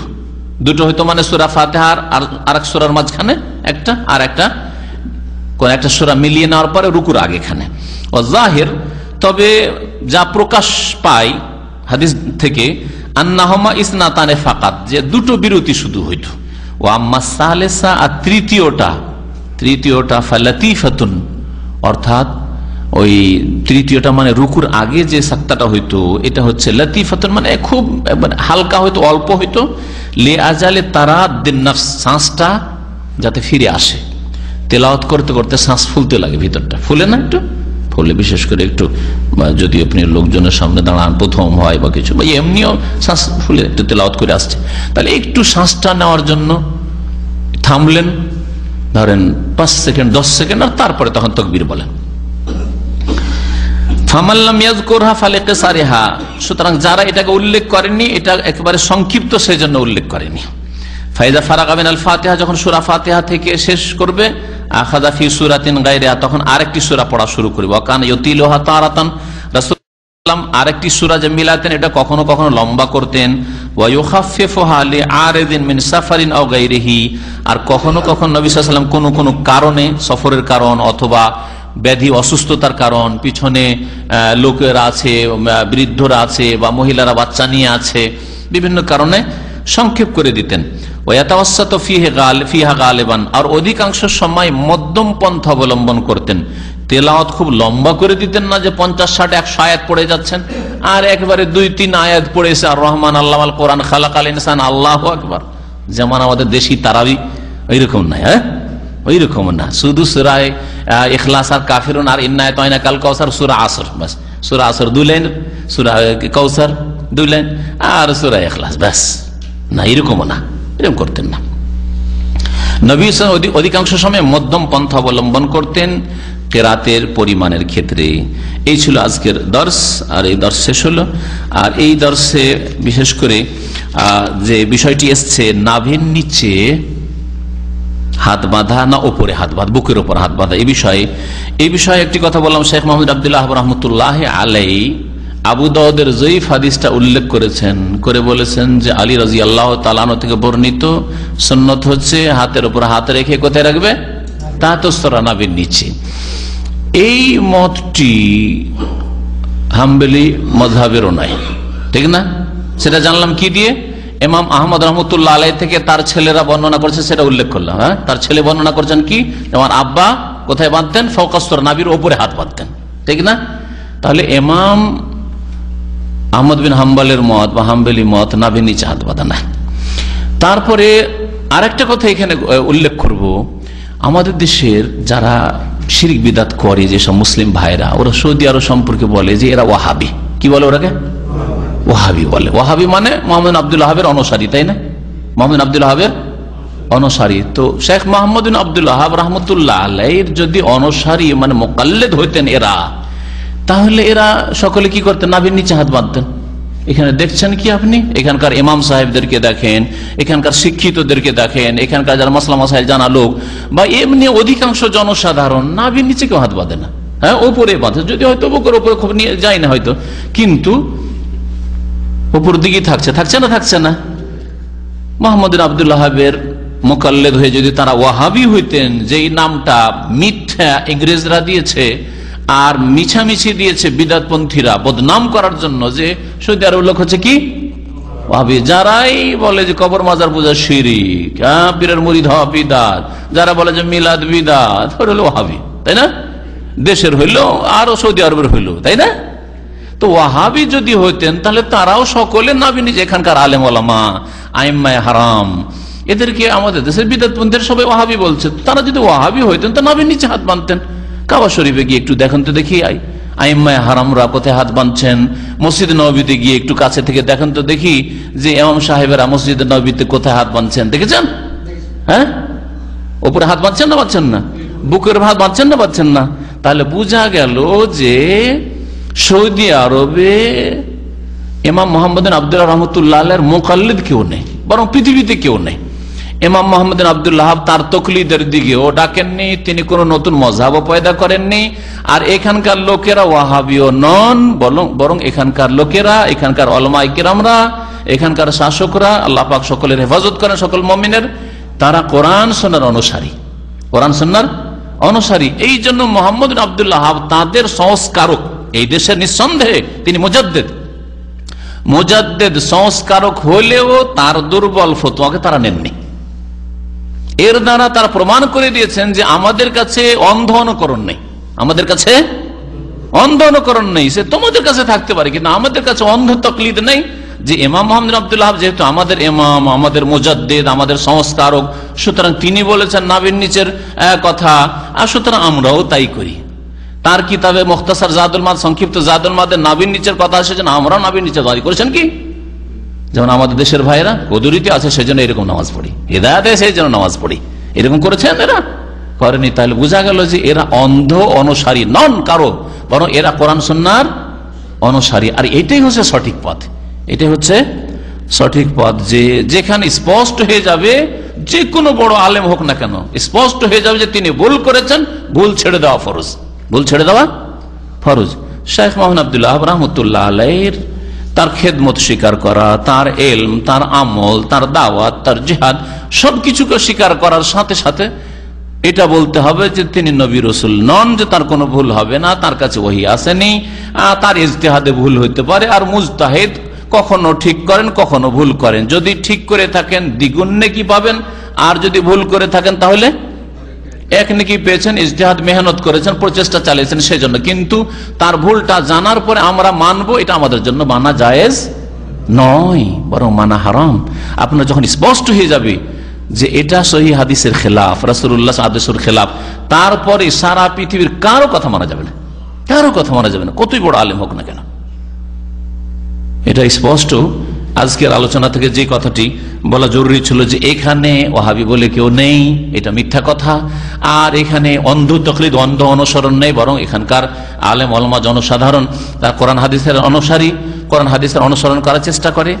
আর এটাও প্রমাণ হলো যে কোনো বড় আলেমেরও ভুল হইতে পারে, যে কোনো বড় আলেমের ভুল হতে পারে। আর ভুল যদি আমাদের উপর স্পষ্ট হয়ে যায় তাহলে ছেড়ে দেওয়া আমাদের জন্য ফরজ। আল্লাহ পাক রব্বুল আলামিন যেন আমাদেরকে হক কথা বোঝার তৌফিক দান করেন, এবং কোরআন সুন্নাহ হচ্ছে হক, সুতরাং কোরআন সুন্নাহর অনুসারী হওয়ার তৌফিক দান করেন।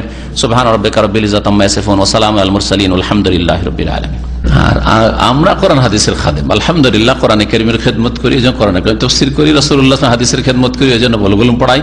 আর রাসূলুল্লাহ হাদিসের আলোকে এটা লেখার চেষ্টা করা হয়েছে, সেই জন্য পড়াই। তারপরেও যেখানে ভুল আমার জন্য স্পষ্ট, সেখানে ভুল বলে দিলাম যে এটা মশলা ভুল। আর এইটার জন্য অতিরিক্ত আরো ওয়াদা করলাম যে আরো ডিটেলস একটা বক্তব্য রাখবো, যে আসলে না, ও বুকের উপর হাত বাঁধার হাদিসই হচ্ছে সহিহ, জয়ীফ নয়, বরং এটাই সহিহ। আর ইনশাআল্লাহ তাহলে এর উপরে আলোচনা হবে। বাকি কথা হলো যারা অন্ধ অনুকরণ করে তাদেরকে জিজ্ঞাসা যে ভাই আপনাদের এগুলো তো ভুল, ও ভুল স্বীকার করবে আপনার কাছে, তাইলে তো ভুল স্বীকার করে বলছে যে না না ইসলাম চারটা, এটাও ঠিক ওইটাও ঠিক ওইটাও ঠিক ওইটাও ঠিক সব ঠিক, কথা বলছেন জি। আমাদের কাছে ইসলাম একটা, সমস্ত ইখতিলাফ মতবিরোধকে এক করার চেষ্টা করতে হবে। কিয়ামত পর্যন্ত ফুল এক করতে পারবো না, কিন্তু এক করার জন্য চেষ্টা রাখতে হবে। অন্তরকে কাছাবার চেষ্টা করবো, অন্তরে ফাটল দাঁড়াবার চেষ্টা করবো না, কথা বুঝছেন না? আমাদের কাজ হচ্ছে জড়াবার চেষ্টা করা, জড়াবার চেষ্টা করা, অন্তরকে কাছে নিয়ে আসেন। হানাফি, শাফি, মালিকি, হাম্বলি সকলে মুসলিম কাছে আসেন, ছাড়েন নিজের নিজের অবস্থান ছেড়ে কোরআন হাদিসের কাছে আসেন, তাহলে হবে। আর যদি বলেন সবাই শাফি হয়ে যাও, অসম্ভব। সবাই হানাফি হয়ে যাও, অসম্ভব। সবাই হাম্বলি হয়ে যাও, অসম্ভব। সবাই মালিকি হয়ে যাও, অসম্ভব। কিন্তু সবাই মুহাম্মদী হয়ে যাও সম্ভব। রাসূলুল্লাহ সাল্লাল্লাহু আলাইহি ওয়াসাল্লাম অনুসারী হয়ে যাও সম্ভব, একেবারে সম্ভব। সবাই একটু একটু কাছে আসেন। আপনাদের এখানে 10টা ভুল আছে, ওদের কাছে 10টা ভুল আছে, এদের কাছে 10টা ভুল আছে, এদের কাছে 10টা ভুল। আপনার 10টা ছেড়ে আসেন, আপনার 10টা ছেড়ে আসেন, আপনার 10টা ছেড়ে আসেন, আপনার 10টা ছেড়ে আসেন, সব চলে আসেন কোরআন হাদিসের কাছে। খুব সহজ। মুসলিম উম্মার ঐক্য এইভাবেই সম্ভব। নবী সাল্লাল্লাহু আলাইহি ওয়াসাল্লাম বলেছেন লান তাদিল্লু মা তামাসসাকতুম বিহিমা, যতদিন মজবুত করে ধরে থাকবে এই দুটো জিনিসকে গুমরাহ হবে না। সে দুটো জিনিস কি?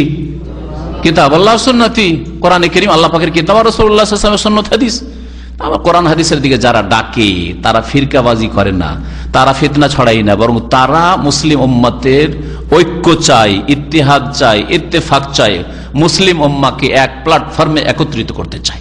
আল্লাহ পাক যেন তৌফিক দান করেন। আল্লাহ যেন আমাদের মেহনতে এবং আমাদের মতো যেসব ভাই বোনেরা কাজ করছেন তাদের মেহনতে বরকত দান করে। আমিন আসতে বলার হাদিস দুর্বল হাদিস আছে, যেমন নাভির নিচে হাত বাঁধার হাদিস বললাম যে দুর্বল, ওই রকম দুর্বল হাদিস আছে। সহিহ হাদিস হচ্ছে নবী সাল্লাল্লাহু আলাইহি সাল্লাম সাহাবায়ে কেরামরা জোরে আমিন বলতেন। বেশ কয়েকটা হাদিস আছে। মসজিদ তখনকার যুগের কাঁচা মসজিদে আওয়াজে বেজে উঠতো, এখন পাকা মসজিদে দমদম করে বাজে, একটা আওয়াজ হলে সাউন্ড হয়, এই যে সাউন্ড হচ্ছে বাজছে, তাই না? চারিদিক বন্ধ আছে। কাঁচা মসজিদ বাজতো নবী সাল্লাল্লাহু আলাইহি সাল্লাম। তারপরে মাদ্দা বেহাসা হতো, টান দিয়ে সাহাবারা আমিন বলতেন। এগুলো সহিহ হাদিস আছে। রাফায়েদান তো এমন কোন হাদিসের কিতাব নাই যে হাত উঠিয়ে নামাজ পড়া নেই। হাত উঠা নামাজের মধ্যে 4 জায়গা আছে। হানাফি ভাইরা একটা জায়গা শুধু মেনেছে, একটাই মেনেছে, ওই প্রথমটা ব্যাস। আর তারপর রুকুতে যাওয়ার সময় একটা, রুকু থেকে ওঠার সময় একটা, কয়টা হলো? 3টা হলো। আর 4 রাকাত বা 3 রাকাত বিশিষ্ট নামাজ হয়, মানে 2 তাশাহুদ ওয়ালা, তাহলে প্রথম তাশাহুদ থেকে যখন উঠবেন তখন আবার রফে দেন। এই 4টি জায়গায় রফে দেন সহিহ সনদ দ্বারা, বরং সহিহ হাদিস দ্বারা। সহিহ বুখারীতে প্রমাণিত সবচেয়ে বেশি সহিহ হাদিস। হাদিস জয়ীফ আবু দাউদ একটা হাদিস আছে ইবনে মাসউদের, যে নবী সাল্লাল্লাহু আলাইহি ওয়াসাল্লাম একবার উঠিয়েছেন। হাদিস দুর্বল প্রথম কথা, ইমাম আবু দাউদ নিজে বলছেন হাদিস সহিহ নয়। তারপরে যদি ধরেই নি যে ধরে নিলাম যে হাসান বা সহিহ নয়, আসলে সহিহ, তারপর তো একটা হাদিস আর 50 থেকে 70টা হাদিস রফেদানের, তাহলে 50 বার করার পরে কেউ যদি একবার না করে তো গুনাহগার অবশ্যই হবে না। রফেদান করা সুন্নাত। আর রফেদান আমারও কখনো ছুটে যায়, ইচ্ছা করে হয়তো ছাড়ি না, কিন্তু অনিচ্ছাকৃত ছুটতে পারে। আপনি আমার নামাজ দেখে সবসময় শিখবেন না, হইতে পারে আমি হয়তো গাফিলতিতে আছি, কখনো হয়তো এইদিকে কিছু করতে গিয়ে রফেদান আমার নাও হইতে পারে, তো আমি গুনাহগার হব না, কারণ আমি সুন্নতকে অস্বীকার করি না। আর যদি সুন্নত জিনিস মাঝে মধ্যে ছেড়ে যাওয়া যায় তো গুনাহগার হবে না। সুন্নত একে বলা হয় যে কখন অধিকাংশ সময় করবেন, কখনো যদি ছেড়ে দেন গুনাহগার হবেন। কিন্তু আবার ওয়াজিবকে সুন্নত করে দিবেন না, দাড়িকে আবার সুন্নত করে দিয়ে না, ঠিক আছে জামাই টামাই যখন হয়ে যাবে, শ্বশুর হয়ে যাবে, তখন রেখে দেবো, এইটা চলবে না আবার, কারণ দাড়ি সুন্নত নাই, দাড়ি ওয়াজিব। কথা বুঝতে পেরেছেন? তো সুন্নত যেগুলো বললাম, সুন্নত যেমন সালাতুল দুহা, চাষতের নামাজ সুন্নত, হ্যাঁ সুন্নতের রাতে বা সুন্নত, জোহরের সুন্নত কোনদিন হয়তো পড়তে পারলেন না, গুনাহগার হবেন না। হ্যাঁ, কিন্তু সুন্নতকে কন্টিনিউ ছাড়বেন এটা তো আপনার জন্য, একজন মুমিন ভালো মানুষের জন্য উচিত না। এদের কঠোর শাস্তি হবে। যারা বলবে রাসূলুল্লাহ সাহাবীরা, যারা বলবে রাসূলুল্লাহ সাল্লাল্লাহু আলাইহি ওয়াসাল্লামের সাহাবীরা বগলে মূর্তি নিয়ে নামাজ পড়তেন, সেই জন্য বলা হয়েছে হাত উঠাও, হ্যাঁ, তারা মিথ্যা অপবাদ দিয়েছে সবচাইতে শ্রেষ্ঠ আল্লাহর মখলুক, আল্লাহর বান্দাদের উপর, সাহাবায়ে কেরামদের উপর। সুতরাং তাদের যে কঠোর শাস্তি হবে, এটা ঈমান আমাদের আছে যে তাদের কঠোর শাস্তি আল্লাহ পাকের তরফ থেকে দুনিয়া আখিরাতে হবে, যারা এই মিথ্যা অপবাদ দিয়ে থাকে সবচাইতে শ্রেষ্ঠ উম্মতের উপর, সাহাবায়ে কেরামদের উপর। তারপরে এই মূর্খগুলোকে বলেন যারা এই মিথ্যা অপবাদ দেয়, যে মূর্তি যদি বগলে থাকে তো প্রথমবারই তো পড়ে গেল, তো বারবার আবার কেন রফেদান করতে হলো? ওই বেকুবগুলোকে তো বলেন, আরে পহিলা বাড়ি যখন রফেদান হলো, তোমরা তো ওইটা স্বীকার করছো, পহিলা রফেদানটা আল্লাহ আকবার, তখনই তো বগল থেকে পড়ে গেল, তা আবার ওই রুকুতে যাওয়ার সময় রফে দেন, রুকুতে ওঠার সময় রফে দেন। আচ্ছা সেজদায় গেল, তখন সেজদায় গেলে তো কি করে বগলে থাকবে আর মূর্তি? দ্বিতীয় রাকাত আবার কোত্থেকে চলে আসলে যে রফে দেন আবার করতে থাকবে? দেখি ও মূর্খগুলোকে বলেন তো দেখি, যে যদি থাকে তো পহিলাবারই পড়ে গেছে, তাহলে আবার বারবার কিসের রফে দেন তাহলে মূর্তি ফেলার জন্য? এইরকমই রুকু থেকে উঠে বুকের উপর হাত বাঁধা, হাত বাঁধবো না হাত ছাড়বো না, এগুলো নিয়ে বাড়াবাড়ি করবে না। কারণ কোরআন সুন্নাহর অনুসারী এরা মযহাবী গোঁড়ামিও করে না, এদের মধ্যে ওই তাআসসুব পক্ষ তরফদারিও নেই। কোরআন এবং হাদিস স্বাধীনভাবে এরা বোঝার চেষ্টা করে সালাফে সালেহিনের তরিকায়, সাহাবায়ে কেরামের তরিকায়। তারপরে একদল বলছে না হাতটা বেঁধে নিতে হবে, এতে খুশু খুজু রয়েছে, আর বলছে না বাঁধতে হবে না। আপনি এখানে কাউকে বলবেন না যে বাঁধো, আর কাউকে বলবেন না যে ছাড়ো, যেটা করছে কোনো সমস্যা নেই, কোনো সমস্যা নেই। দল যদি পাকানো, দেখেন দল যদি পাকানো না হয় আর এরকম একটা নামাজে 10টা ইখতিলাফ থাকে, তবু মনে হয় দোষ নেই। আর একটি কথা ভালো করে শুনে রাখেন, একটু বাড়িয়ে বললাম। আপনি হানাফি, আমি শাফি, আপনার মসজিদ আলাদা, আমার মসজিদ আলাদা, একজন আরেকজনের পিছনে নামাজ পড়তে ঘৃণা করবে, এইরকম যদি না থাকে, আর নামাজের শুরু থেকে শেষ পর্যন্ত কোনো বিদআত করলো না, কিন্তু ইজতিহাদি মাসলা মাসাইলে যদি 2-4টা ইখতিলাফ থাকে, তাতে যায় আসে না, বুঝলেন না? নামাজ পড়তে গিয়ে দেখেন, নামাজ পড়তে গিয়ে একজন হাঁটু রাখছে পাশে আমার, ও শেখ, আমি হাত রাখছি, ইখতিলাফ হলো না হলো না? ও হাত বাঁধলো রুকু থেকে ওইটা, আমি বাঁধলাম না, ইখতিলাফ হলো না হলো না? হ্যাঁ, এইরকম বেশ কিছু। ও ইফতিরাশ করে থেকে গেল, তাওয়াররুক করলো না, হ্যাঁ, নিতম্বরের উপরে বসলো না, আর আমি বসলাম, মানে শেষ বৈঠকে হলো না হলো না ইখতিলাফ? এতগুলি ইখতিলাফ হলো, কিন্তু গোড়ামি নেই। ওর ও দল পাকায় নিজে, আমি অমুক দলের, আমি হানফি আর ও হাম্বলি, ও শাফি আর মালিক, এরকম দল পাকাপাকিও নেই, গোড়ামিও নেই, আর অন্তরে ফাটলও নেই, দূরত্ব নেই, আর কেউ কারো পিছনে নামাজ পড়তে ঘৃণা এরকম নাই, বরং দলিলের ভিত্তিতে যদি হয় তাহলে কোনো অসুবিধা নেই। সবচেয়ে মুশকিলটা হয়েছে কি, মযহাবী গোঁড়ামি বিচ্ছিন্নতা সৃষ্টি করে ফেলেছে। মসজিদ আলাদা, একে অপরের পিছনে নামাজ পড়ায় ঘৃণা। আরব দেশে নেই, আরব দেশে আপনি যদি রফেদান নাও করে আপনাকে কেউ ঘৃণা করবে? হ্যাঁ, পাশে আপনি আমিন জোরে বললেন, কেউ ঘৃণা করবে? কিন্তু আমাদের দেশে জোরে আমিন বলেই দেখেন, রফেদান করেই দেখেন। হ্যাঁ হ্যাঁ, এখানে যদি হাত উঠিয়ে দোয়াও করে নেন, তাও তো বলবেন না, যদিও এটা বিদআত, সম্মিলিত করলে নিঃসন্দেহে বিদআত, আর মাঝে মধ্যে করেন তো অসুবিধা নেই। মাঝে মাঝে হাত উঠিয়ে করেন তো আপনাকে যে চরম প্রতিবাদ গড়ে উঠবে মসজিদ, হাত কেন উঠালে, এরকম হবে না, তাই না? কিন্তু আমাদের দেশে হাত না উঠান, কেন হাত উঠালে না তুমি? আফগানিস্তানে কোন এক আরব মুজাহিদ কি ওই যুগে রাশিয়ার জামানে হাতের আঙুলটাকে ঝুঁকিয়েছিল, নামাজ আর পড়বে কি নামাজের মধ্যে, অথবা সালাম ফিরিয়ে আঙ্গুলটাই ভেঙে দিয়েছে, গোড়া হানাফিতে। কথা বুঝতে পেরেছেন? যাদেরকে রাশিয়ান নাস্তিকদের থেকে রক্ষা করার জন্য গিয়েছিল সেই জামানায়, তাদের সাথে আচরণ করেছে। এ হচ্ছে মযহাবী কন্দল আর গোড়ামির কুপরিণাম। বাকি মযহাবী গোড়ামি যদি না থাকে, আমি কোরআন হাদিস মানার চেষ্টা করছি, আপনিও মানার চেষ্টা করছেন, কিন্তু বুঝার ভুল, ইজতিহাদ। আমাকে মনে হচ্ছে যে না, রুকুর পরে হাত ছেড়ে দিতে হবে, আপনাকে মনে হচ্ছে হাত বাঁধতে হবে, কোনো অসুবিধা নেই। শেষ তাশাহুদে বসা সুন্নাত, বলছে শেষ তাশাহুদে বসা সুন্নাত যদি 3 রাকাত মানে 2 তাশাহুদ বিশিষ্ট নামাজ হয়, বুঝছেন? কিন্তু 1 তাশাহুদ বিশিষ্ট নামাজ হলে বসবেন কি বসবেন না, এটা কিছু আলেমরা বলছেন যে এটাই শেষ, যেহেতু তো বসতে হবে। আর বলছেন না, শেষ বলা হয়েছে যেটাতে 2 তাশাহুদ আছে, সেটার শেষে বসতে হবে। এই জন্য আমার মনে হয় এইটাই ঠিক। তবে কেউ যদি বসে যায় তো তাতে কোন রকমের প্রতিবাদ করার কোনো প্রয়োজন করে না, কারণ এগুলি দৃষ্টিভঙ্গির পার্থক্য। দলিল একটা হাদিস থেকে নেওয়া হয়েছে, হ্যাঁ, শেষ বৈঠকে বসবে। শেষ বৈঠক মানে কি? একদল বুঝলো শেষ বৈঠক মানে হচ্ছে 2 বৈঠক আল্লাহ নামাজের শেষ বৈঠক, আর বললো না, শেষ বৈঠক এনি শেষ বৈঠক, দেশে 2 রাকাত নামাজ হোক, আর 3 রাকাত হোক, আর 4 রাকাত হোক, হ্যাঁ, যে কোনো শেষ বৈঠক, বুঝছেন না? সুতরাং এই নিয়ে বাড়াবাড়ি, এইগুলো তো বাড়াবাড়ি করার কোনো প্রয়োজন করে না। পান সিগারেটে কাফেরও বলবে অপকার আছে, নাস্তিকও বলবে অপকার আছে, ক্ষতি আছে। সিগারেটের গায়েও লিখে রেখেছে ওরা মুক্ত হওয়ার জন্য, হ্যাঁ, এটা আন্তর্জাতিক আইন সেজন্য লিখে রেখেছে, ওরা ব্যবসা করছে আর লিখে রেখেছে যে এটা স্বাস্থ্যের জন্য ক্ষতিকর, এই কথা লেখা আছে ইংরেজিতে। আর পান খাওয়া সম্পর্কে আপনারা কি বলেন? জর্দা হইলে হারাম, জর্দা হইলে হারাম। সুপারিতে শরীরের ক্ষতি রয়েছে, চুনে শরীর স্বাস্থ্যের ক্ষতি রয়েছে।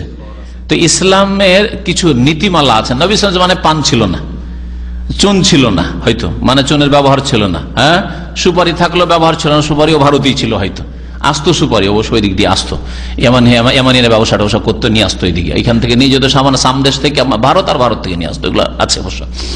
কিন্তু সুপারি এইভাবে পানে খাওয়া বা চিবিয়ে খাওয়া এগুলো হয়তো ছিল না। তো যাই হোক, শরীয়তে কিছু মৌলিক নীতিমালা আছে, সাধারণ কিছু সার্কুলার আছে, ওর আন্ডারে হালাল হারাম পড়বে। যেগুলো শরীরের জন্য ক্ষতিকর সেগুলি হারাম শরীয়তে। কথা বোঝা গেছে? শরীরের জন্য, পরিবেশের জন্য, সমাজের জন্য, ছেলে মেয়ের জন্য, স্ত্রীর জন্য যেগুলি ক্ষতি সাধন করে সেগুলি হারাম। আর পানে উপকার করে না অপকার করে? যেই পানে চুন আছে, চুনে উপকার করে না অপকার করে? ক্ষতি করে, ক্ষতি করে, তাহলে ঠিক নয়, জায়েজ নাই। আর খড়ে, তারপরে জর্দা তো হারাম নিঃসন্দেহে। তামাক হারাম, এতে আমি কোনো সন্দেহ রাখি না। হ্যাঁ, সুপারি ক্ষতি করে, যে যা ক্ষতি করে তা বর্জনীয়, আমি হারাম বললাম না। দেখেন পার্থক্য কথাটাই, জর্দা হারাম বললাম, সুপারিকে হারাম বললাম না, চুনকে হারাম বললাম না, কিন্তু ক্ষতি করে সুতরাং বর্জনীয় বললাম, মানে ছেড়ে দেন, ঠিক নয়, ভাষা হালকা করে দিলাম।